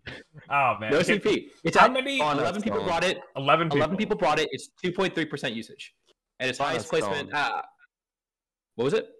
Cornerstone. No. Cornerstone got points. I know. There was at least one that got points. Yeah, we saw one. Yeah, we saw. Yeah, the good. We saw the Ivy Cutter U-turn. Yeah, Quentin's team. The best. So, this Pokemon was used as much as Volcarona and more than Dusclops, for context. Okay, let me. I just opened the team builder to see which Pokemon even exists. Nihilape, perhaps.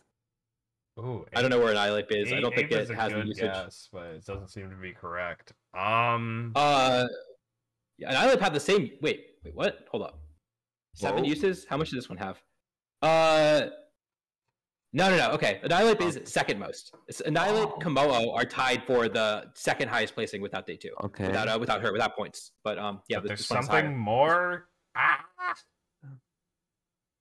Adi, has this mon ever done well? Yes, it cut Sacramento regionals, I believe, and it might have cut. It's definitely cut at least one more. Is this like Gallade or something? No, it's not Gallade. Garchomp? Tyranitar. It's not Garchomp. It's not Tyranitar. Where is Tyranitar in usage? Did anyone bring? 2 people brought Tyranitar. That's it. Is it? Jeez. Chat is Just guessing. 2? Chat is guessing Ninetales. Does chat get it? Chat did get it. It is Ninetales. No way! That mon fell off Can't that tell hard. Ninetales. Ninetales. No. Alola and Ninetales. Alola and Ninetales did not get points. The snow setting Ninetales. What about Gudra? I think As- Gudra should be up there as well, right? Because I think there was also no Gudra in top 1. No, Marcus. Did Marcus They Thatcher were- get CP? He's been running Gudra, right? There were No, Marcus. there were 5 ran people who bought Winya. Gudra. The highest placing Gudra was 244th, but there was only 5 of them. There were 7 Komodo and 7 not Tyranitar. I forget the other one you guys guessed. But there were 11 Ninetales. Yeah, Annihilate. There were 7 Annihilate. There were Ninetales 11 did not get Ninetales. CP. None of them got points. To They be went fair, 0 for 11. I'm actually surprised Ninetales is down to just 11 uses, but I guess it's justified considering it can't even get points. Holy shit. Yeah, the problem I think is that Rain Dance or manual weather in general, Yes. it's just way too annoying and it's everywhere. Right? Sorry. Mhm. Yeah. You know what? Yep. Oh, Bax did get points. That's funny. All right, Michael, your Dortmund team, Ninetales, Incineroar, Sinistcha. Good luck. I mean, that doesn't sound too bad actually, but with putting, just cycling intimidates and hospitalities. It sounds really good into Torrent Ursh Arcanine. I think you can do it. Let's let's go ahead and preview San Antonio. Let's talk about that. Oh yeah, I gotta have my meme. The text I'm it might not have even been legible for the people on Twitter, but that's fine. This was not supposed to be a good one. But yeah, we got a 4 out of 5 to end off the series. I don't know if it should have been a 4, should have been a 3. It's got a decent number of people going to it. The format is as sweaty as ever because you really there is no room for error, very little room for creativity. I'm a bit of a doomer, and yeah, so we'll see if anybody can cook up anything fun for this one. We just mentioned it earlier, it was like 600-ish players. It says 564 masters right now for capacity, so maybe it's around there. And yeah, I think we have the history. I don't know if I have them in. Yeah, I have them old to new. In the doc. No, I just don't know. I didn't know what order, but here we go. So for the history, really quick, we have it's just all Dallas. I don't know, Adi. I forgot to double check beforehand, but it's just always Dallas, right? Is there? Yeah, I think there was a Houston regional back in like 2014 or 2015, but yeah, for the last several years, it's just been Dallas. This is the first year that we've had events that we haven't had a Dallas regionals in a long time. Yeah. So went back And for the for last what it's couple. Go ahead. Historically, Dallas has always been in January, and it's always been the first event of the new season or the new games. So it's always been a really, really big event. It's always been the highest attendance events in the year, partially because it's right in the center of the country and it's really cheap to fly to. That's also why San Antonio capped so easily. But also just because it's the first event of basically every new generation every year. But last year, it was actually in December. And we didn't have VGC events in December. And so there were no regionals in Texas last year, for VGC at least. So we didn't have one last year, but historically it's always been in January. And it's a little weird for them to move back a little bit. But, yeah, this is a little context for what we're going to do in this history lesson. Dude, there's so much crocodile here, bro. Bring me back. I know this was early 17. This is very early 17. But back, we can use crocodile? God, Give me man. Araquanid back. Yeah, dude. Crocodile won Worlds. It did win Worlds. Like, man. I am so upset about the fact that like Urshifu and Iron Hands and Fluttermane exist because they are never going to print Pokemon that are better than those guys. and they just didn't nerf Urshifu for some reason. Like historically, when they released broken Pokemon, they nerfed them. They nerfed Tapu Koko, right? Just by nerfing Electric Terrain. They nerfed all the Megas, and then they got rid of them. But they just did not nerf Urshifu. Like, why? Like, now if we're stuck with this guy, we're stuck with this guy for the rest of BGC. We're never going to see Crocodile again. What the fuck is Crocodile doing? Urshifu, Iron Hands, and Fluttermane. Dude, they nerfed Urshifu. They dropped Wicked Blow from 80 to 75. You're right. Thank you, Michael, for fact checking Adi's ridiculous rant. Dude, this guy would save us. This guy resists Urshifu's stabs. Araquanid, bring him back. Terra does Araquanid back? Terra Blast, Terra Grass.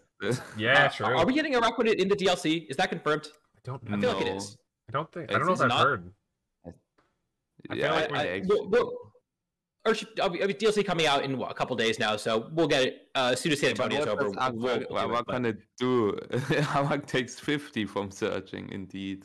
Yeah, but it does at least 50 back, right? It's got Water Bubble. Liquidation is like 20. It's gonna get Wave Crash. Don't worry about it. It's gonna entrainment your Urshifu so you can Surging Strikes with the Water Bubble. No. It's worse than you think because you don't go through Protect anymore. Bro, I don't care. I'm clicking Faint with my Araquanid. It might get that. I don't remember. But that being said, Araquanid, one of the few Pokemon that resists both of Urshifu's stabs. 2 others that are coming back in the DLC confirmed. 3 others. Executor. Oh, I forgot about what it was called. I was saying Executor. Yeah, you want to name all the dog shit ones and not the one good one? What are you doing? and then Latios and Latias also. And I'm just like, man, Latios and Latias also resist Iron Hand stabs. Like, man, if we had those guys in this format, maybe it's salvageable. Maybe it's like actually playable. I think, yeah, the Latias could actually have potential. They do have some handy resistances. That's funny. But yeah, let's talk about the names here. That's what we really need to be talking about. The names, because we're, at the end of this, we're going to be picking our smart money. So, Drew Nowak, I do believe is any Americans. Yeah, you'll know the ones that you know, Michael, and you get first pick, so no one's going to steal your answer. All right. So yeah, you could just pick anybody. You can pick Adi for all you want. You know his name. Maybe not a good pick though. I wouldn't know. I wouldn't. So we got Drew Nowak. Drew, I believe, is attending. Colin, I do believe Nails is attending. Burns is attending. Chemo's there. Caleb, I think Caleb's going to be there. I don't know about that actually. I don't know. Caleb, are you here? Nails canceled for what it's worth. Nails is you're right. Nails did cancel. No. So yeah, you can't grab Nick. Alberto, I would expect Alberto to be there.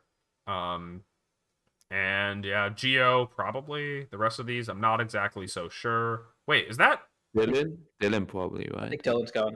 That's got to be Muckalola, right? That's a regular ass Muck. That's got to be Muckalola. I think. Yeah, they have a Alolan Marowak, but that's. Yeah, they have a Alolan Marowak, so it's regular Muck. No, I don't even know if regular Muck was legal. So I feel like it's got to be Alolan. But yeah. Okay. So next up we have 2018. This was like Adi was mentioning earlier at the beginning of the year. And beginning of the year and beginning of this new format in 2018. We got Talon winning this one. I would not be surprised to see Talon there. Chuppa. He lives in San Antonio. He hopefully will be there. It's his hometown regional. Yeah, I didn't realize he's like. I know he was Texas. I didn't know he was actually San Antonio. Okay. Wait, I can look. Yeah, he will be there. I know that. Chuppa will not. He is also Cedric is a 3-time Texas regional champion. He's won in juniors, seniors, and masters. So he's going for his 4th. That is pretty sick. Chuppa not going to be there though. I do know that Chuppa is taking a break. A deserved break. Carson is going to be going. Mm-hmm. Yep. Let's see. Blake may be going, but probably playing Go if I had to guess. Blake is a Go player now. What? Okay. Anyways, Jacob Swilly is another Texas player. I don't know if he plays Pokemon anymore. I haven't seen him at any of the Texas locals. But he might still attend just to hang out. I don't think he's going to play as competitively as he was back in the day. Same with Ryan Tan, although he's not a Texas local, but I know he's been playing again recently, so he might show up too. If Jake's there, Jake might not be, on the player side of things. Might also be a different transition, not to Go, but to commentary. So we'll see about that. Yeah, and we do see two Mexican players who made it to this is just not top, this is not top. Oh, this was Top Cup. This was Top Cup back then. Yep. This was a big regional. So two Mexican players. I know a number of Mexican, basically like all the Mexican players who travel internationally are coming to this event because it is so close to Mexico. So if you're looking for a foreign presence, I'd look that way. Yep, that makes sense. Other than that, Alvin, also a Pokemon Go player now, but he actually won the regional right afterwards with the same team. So that was a thing. I don't think he's attending though. No, I'm doubting that one. Yeah, the rest of the names I haven't had much to say, except maybe Brendan Zhang could be going. Unsure. Now, notably, Adrian is also a Texas local. He lives an hour north of me. I live an hour north of San Antonio, so he presumably lives 2 hours north of San Antonio. But he is. I think he said he's not attending. He might attend as a spectator, but he's not playing. Got it. Another swing and a miss. We've got Nails who won. In 2019. Not attending. I actually don't know if Trailer is attending. We'll be talking about Trailer in the next one. Trailer did win 2020, but yeah, I don't know if Aaron's going. I'm gonna guess no, but we'll see. And actually, for a lot of the names here, I can't exactly say if they are going or not. I think Ashton said he was. Yeah. Didn't he say he was like it was the return, or was that a different? Why is there Crobat? I hate everything in my life. Crobat was good in this format. Crobat was genuinely good. It was a meta Pokemon. Yeah. Preston, I think still plays. I know he has a weird work schedule, but I believe he lives in Louisiana, so he's also very close by. He should be attending. Ken, I don't think is in the country anymore. I don't know about Megan. I don't know about Josh. I don't even know if Josh plays anymore. And he's not from Texas. I think he's from somewhere in the Mountain West. So actually, yeah, it might not be anyone from this top cut who's attending. All right, well, the last one can maybe give us some final points of inspiration for people to pick. We have Trailer, who won this one, who, again, I can't say for sure. Won over Bingji. I'm guessing no on Bingji. I haven't been seeing Bingji. No, he's in China. Yeah. He played at the Australian regional. He showed up for that one. Oh, you're right. Yes. Oh, but yeah. If he's flying out to the Australia ones, maybe not making his way all the way down to Texas. We'll see. Then we got Andrew Burley and Justin Burns. I don't know. I doubt Andrew is attending. I know Burns is attending, though. Ramirez, he's actually been making a bit of a comeback, but not sure about that one. Kruba, don't think so. And then we've got Jake Skurshak. Let's see. Who else? Now, we already talked about notably, this regional was, I think, top 32 cut, right? So actually, everyone top 32 made cut, I think. Yes. Yes. Is that right? Yeah, 550. And so a lot of these players, even though they just got knocked out in the knockout rounds and not necessarily representative of their record, and you're going to see a lot of really good names down here, and a lot of like up and coming or players who at the time were up and coming, right? Like Devin Singh is Teen Spirit, who has now made a name for himself, but at the time I think this might have been his first event. Same with Cortex. I don't think he had played at any events before this one, and he caught his first event ever. Nathan Ortiz. Okay, then we get into some more names that we've seen before, right? Vishy, everyone knows Vishy. I don't know if he's attending. Alberto, we talked about. Dude, Scott, I don't think is attending. Vishy's got the Glaceon, bro. This was a fun format. This was a cool format. it had Dynamax. It was before we realized how bad Dynamax was, but also it was more fun than the other Dynamax format. So I'll give it credit for that. So this was. You know why we didn't realize that Dynamax was bad? Because before this regional, we didn't realize how Gmax Wildfire worked, and that's why Aaron won. Because no one knew how much damage they were going to be taking from Gmax Wildfire. It's still going correctly on Showdown. Yep. It's still going, and it does that much. What the heck? Don't even need solar power. Raghav. The back half of the top cut. Yeah, Raghav. Go ahead. And James Evans. James Evans made it into top 32, lost to the first round. Brady, I don't know if Brady's going. Mm-hmm. Cedric here again, as well as Megan. Kevin Swastik. Mm-hmm. Do we know if Kevin's going? I don't know. I haven't talked to him since he made day 2 at Peoria, I think. I haven't talked to him since. Chemo will be there. I haven't heard from him since. Wait, we're surely past the point. Yeah, okay, this just keeps going. I was like, yeah, 32. This is just everyone.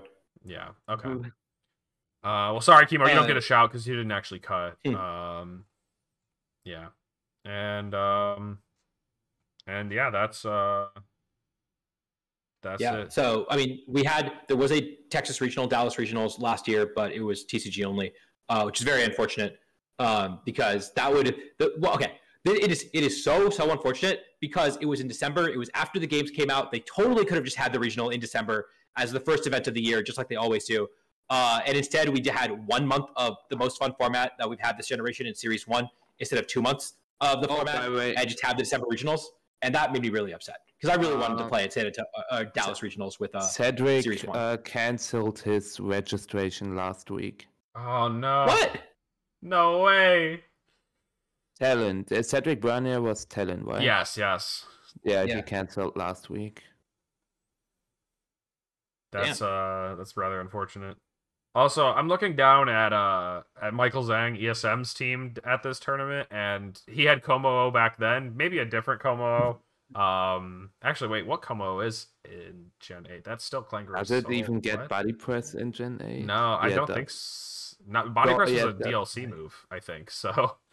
Yeah, so it gets it later. But what is Michael cooking here? I'll have to ask him about this one.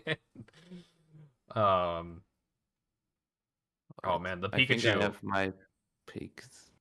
All right, yeah, you're ready to pick. Okay, cool. That we have just finished all of them, so let's head on over to the document and let's let's put these in. So, smart money for the tournament. Who you think is going to win? That's ideally who you're picking. Michael, let's go ahead and start with you. Who are you picking for your smart money? Right, since he was last time in my stream, and I always enjoy it when he plays, I will pick James Evans. Exactly. All right. That. I was like, wait, hold on a minute. Wait, are we talking about banned players again? Anyways, Adi, let's go ahead and move on over to your smart money and quickly transition away. Wait, now I'm confused. Oh my god. We'll talk to you later. We'll talk to you. Let's put it this way. There used to be an annual photo of World's Runner-Ups, and there is no longer an annual photo of World's Runner-Ups. That's true. So, so my pick is I'm picking Carson Confer. I think he's due for a breakout performance. I know he's putting in the work. You know, we're working together, and he's in Tub. He's been grinding so much. I mean, I think that if anyone's going to have and he's such a good player, I think that if anyone's going to have that sort of breakup, I shouldn't call it a breakup performance. He's obviously like very, very established, but I know he's been very upset with how he's done the last couple of events that he's attended, and so I think he's gonna break back out, I guess.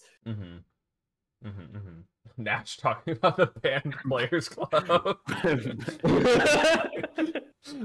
Nash, you gotta chill. Oh, I love it. Okay. For my pick, I'm gonna grab Raghav. Classic insider trading. I know what Raghav's cooking. It looks nice, and so I'm thinking, Raghav could make a deep run, hopefully take it all. Yeah, that's all I gotta say. Honestly, like so often. Sorry, do we have to pick people from the top card list, or can I also just? Oh no, you can pick literally anybody if you wanted to change your answer. Okay. Do you have a different answer? Okay. No, not now. How many people do we pick? Oh, just one. Sorry, this is not anything. Wait. Who else did you want to pick? Yeah, you can give some shouts though. Adi always gives like shout outs to people he didn't. No, I will keep it at that. All right, fair enough. You don't get to know Michael's B pick and C pick. Is if you're not James Evans, you weren't cutting it. Yeah, Adi, it's so funny because so often like we're picking people in Tub not because it's like picking our homies, but because of insider information. It's like I know what they're doing. I know they're doing well on ladder now. I know that they've got a nice team. It's so stupid. I mean, I can name some people outside of Tub that I think are going to do well if we want to do that. But yeah, it really is just insider trading. I know Carson's been putting in the work, so I think he's going to do well. I know Raghav's been putting in the work. I think he's going to do well too. Brian, I mean, if we did this Stuttgart preview, I'm gonna be honest, Michael, I would not have picked you because I saw your team and I thought it was dog shit. But it was literally the counter against Taven teams. Yeah, but it didn't look that way. It looks like it had an Ndidi. It looks like it had an Ndidi, and I was like, what is he cooking? It was just from a Brambleghast matchup to have the hard war against Brian Burgast. Oh, I thought it was for the Annihilate matchup. Oh yeah, that's also true. And the Dragapult, you know, Terra Ghost Mirror. Yeah, and the Ninetales too. Yeah, the Ninetales matchup, true. And Sinistcha. It's immune to Shadow Ball from Sinistcha. Okay, so yeah, Nash said Brian Hume. I always forget to mention this, but you know, we do have chat on the screen in the YouTube video we posted. So if you do want to like make your own smart money picks in the chat, you are allowed to. There's nothing wrong with it. And so that it'll be you know, you can always come back a week later and be like, oh yeah, that was my pick. You know, check it out on stream. Brian has to play with a giraffe, I think. Oh no, not the giraffe. You know the backstory behind Brian and the giraffe? I do. The Twitter saga. Yeah. Let's go ahead and end off with the Calc is right. Michael, do you know how it works? So we just say one Calc, and we just have to guess a range where Calc is in. Yeah. You pick a number that would be in the range, ideally. Yeah, exactly. So we have like this default here, like Blizzard into an opposing bomb of snow is 34 to 41. You might guess 36 or something, and then you would get the point. Not that we track the points. It's whatever. Like whose line is it anyway? I don't have a Calc. I'll think of one. Does anybody have one? Adi, do you? How many rounds do we play? We just each person suggests one Calc.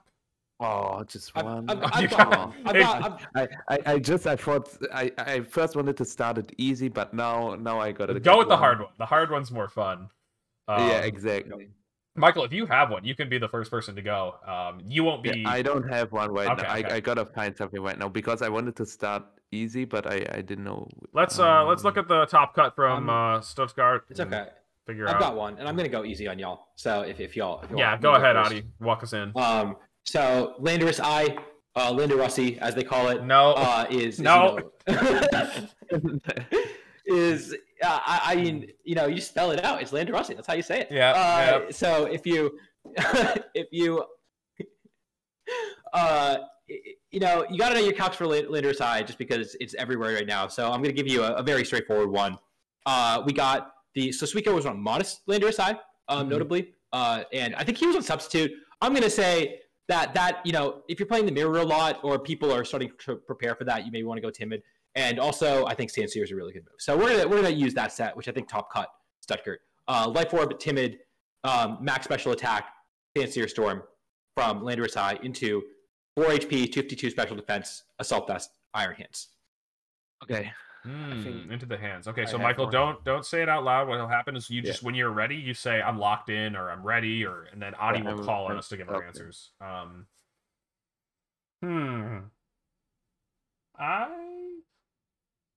I got my number. Okay. Yeah. Okay. Yeah. You ready? Yep. Y'all both ready? Yep. All right. I know how much Alex likes to change his answers, so I'm gonna go with Alex first. Yeah, true. I'm known for it. 63. We're gonna try 63. It's a weird one. Okay. Now I'm scared. Michael. Yeah. Don't change your answer. What you got? Yeah. What do you got, Michael? I would have said 72. That's not that far off from me. You're fine. And we might even both be right. Yeah, that's a range. Iron Hands. I was first thinking about saying 76, but I think 72 is about right. Adi, you said 4,252, right? Yes. I said 4,252, correct. Cool. The Sanseer. Oh, I think Michael's not in there.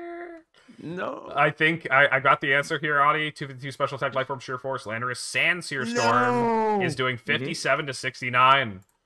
72 is a bit too high. Yeah. Dang. The Earth power was 72. Damn. 72 would have been in there on the Earth power range. It's true. Dang.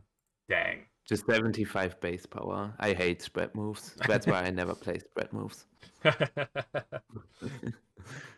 I mean, hey, 20% of the time it's going to do 0, you know? So that's true. Exactly. All right, next up, Michael, do you have one, or do I need to cook up one really quick? You gotta cook up one.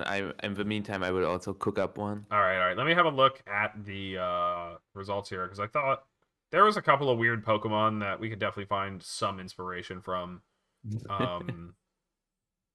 Yeah, like do you have Psychic on your NDD? How much is a TD Psychic doing? Oh my god.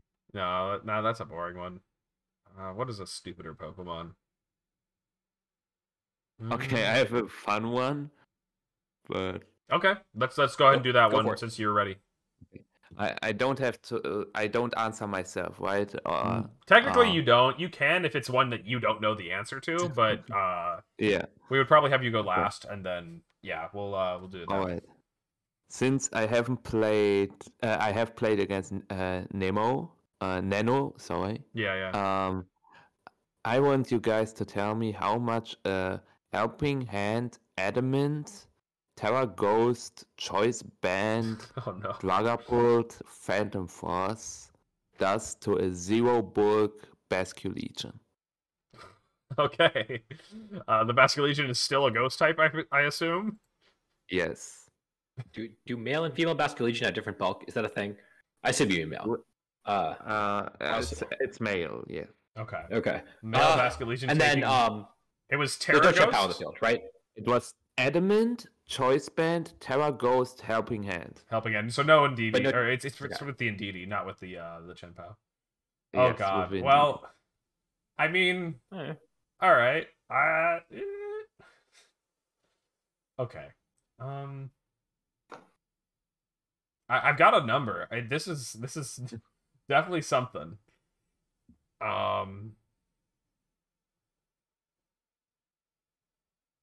Yeah, I got a number.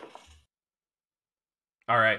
So Michael, you pick one of us to call on first, and then we'll do that way. Since I think this time we do Adi first. Okay. I think it's doing a little bit of overkill damage, just a little bit. I'm gonna say it's gonna do 308%. 300. I wasn't ready to cross the 300. I'm in the 200s. What? I would say 600. 600. Or 500. I would say 500. My number was gonna be 220, which I'm now very worried about. Maybe being underdoing 600 it. Could be. I think 600 could be right because.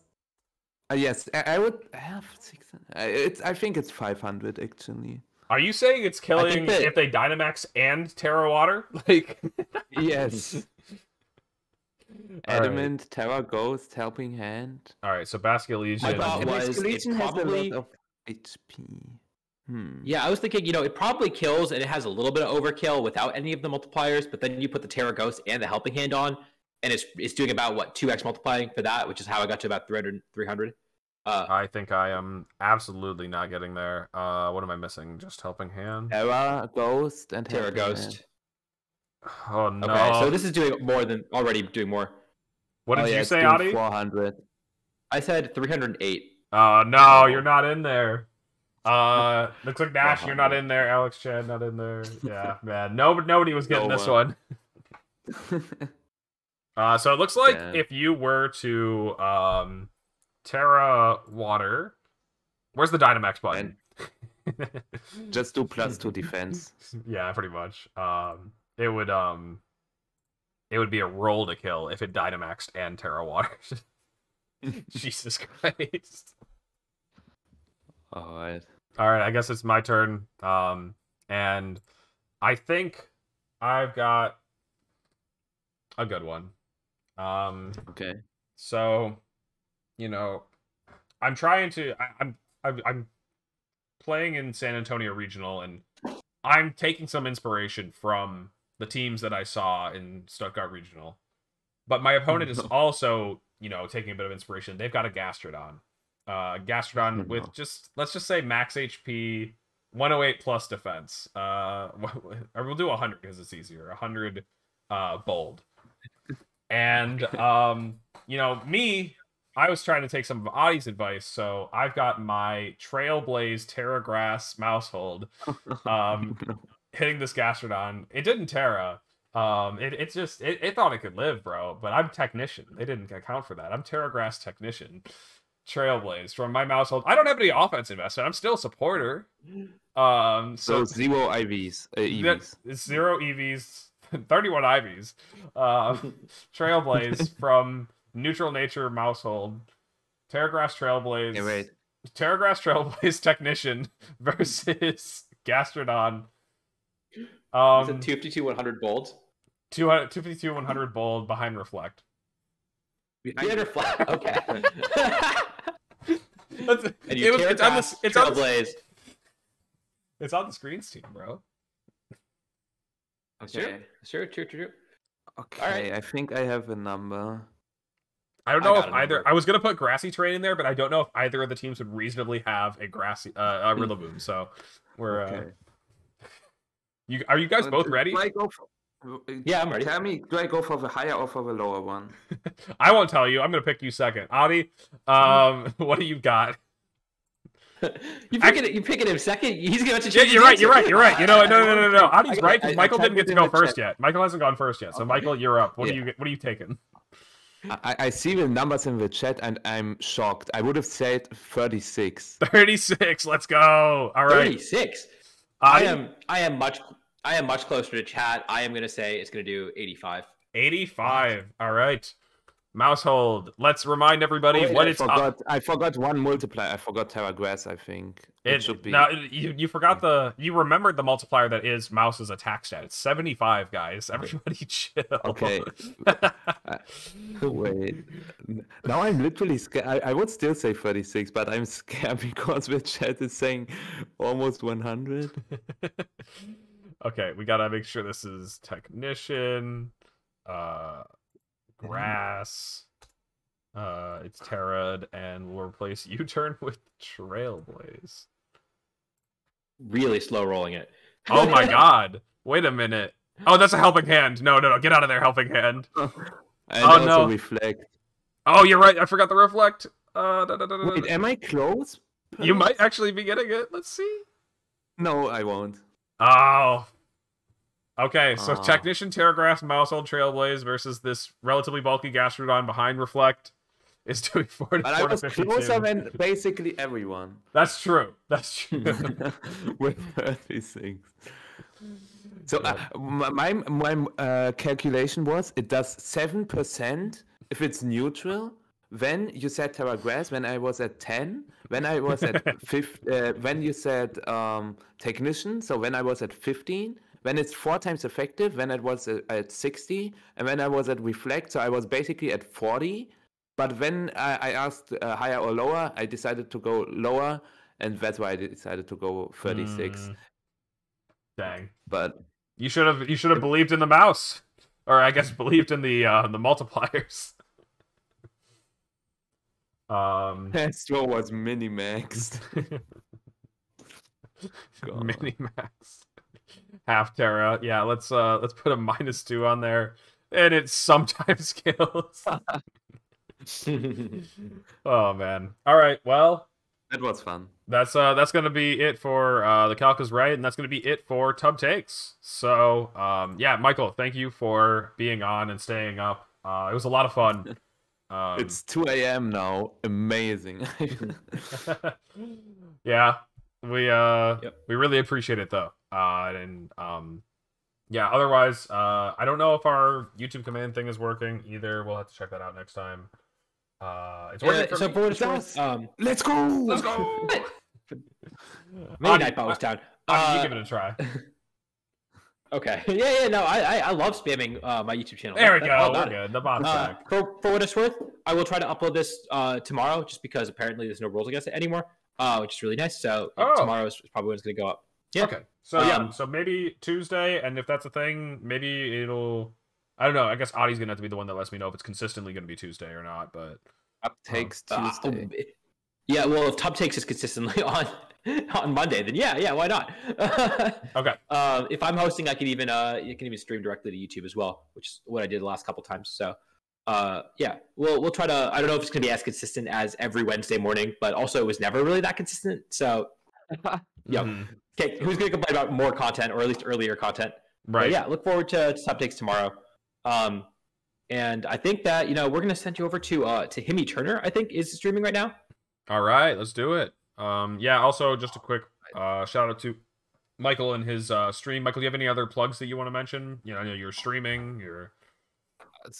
Yeah, so I'm planning to do videos, but I will, as I said before in the stream, I will do that after my exams are done. The random battle content will come, also VGC content, of course. And I also decided to stream a challenge soon where I am not allowed to take any damage in a game. If I do, I have to restart the game. Sounds painful, I know, and I like pain. What's your next event? Where can people see you? So I will be at Dortmund. Will you guys be at UIC? Probably not Maybe. for me. No, we'll see. If I win money, if I cut one of Portland or San Antonio, I will probably go to UIC. Hell yeah. So, okay, I'm in your prep channel. We gotta start right fucking now. I think we started way earlier. We're ending stream, and we're gonna play some practice games right now. Yep. All right. 2 Well, that's gonna be it for us. Thank you guys. Yes. Thank you for the chat. Peace out, everybody. Take care. I hope to see everyone in San Antonio. Say hi to us. True. Good luck All right. to everyone. Peace out, peeps.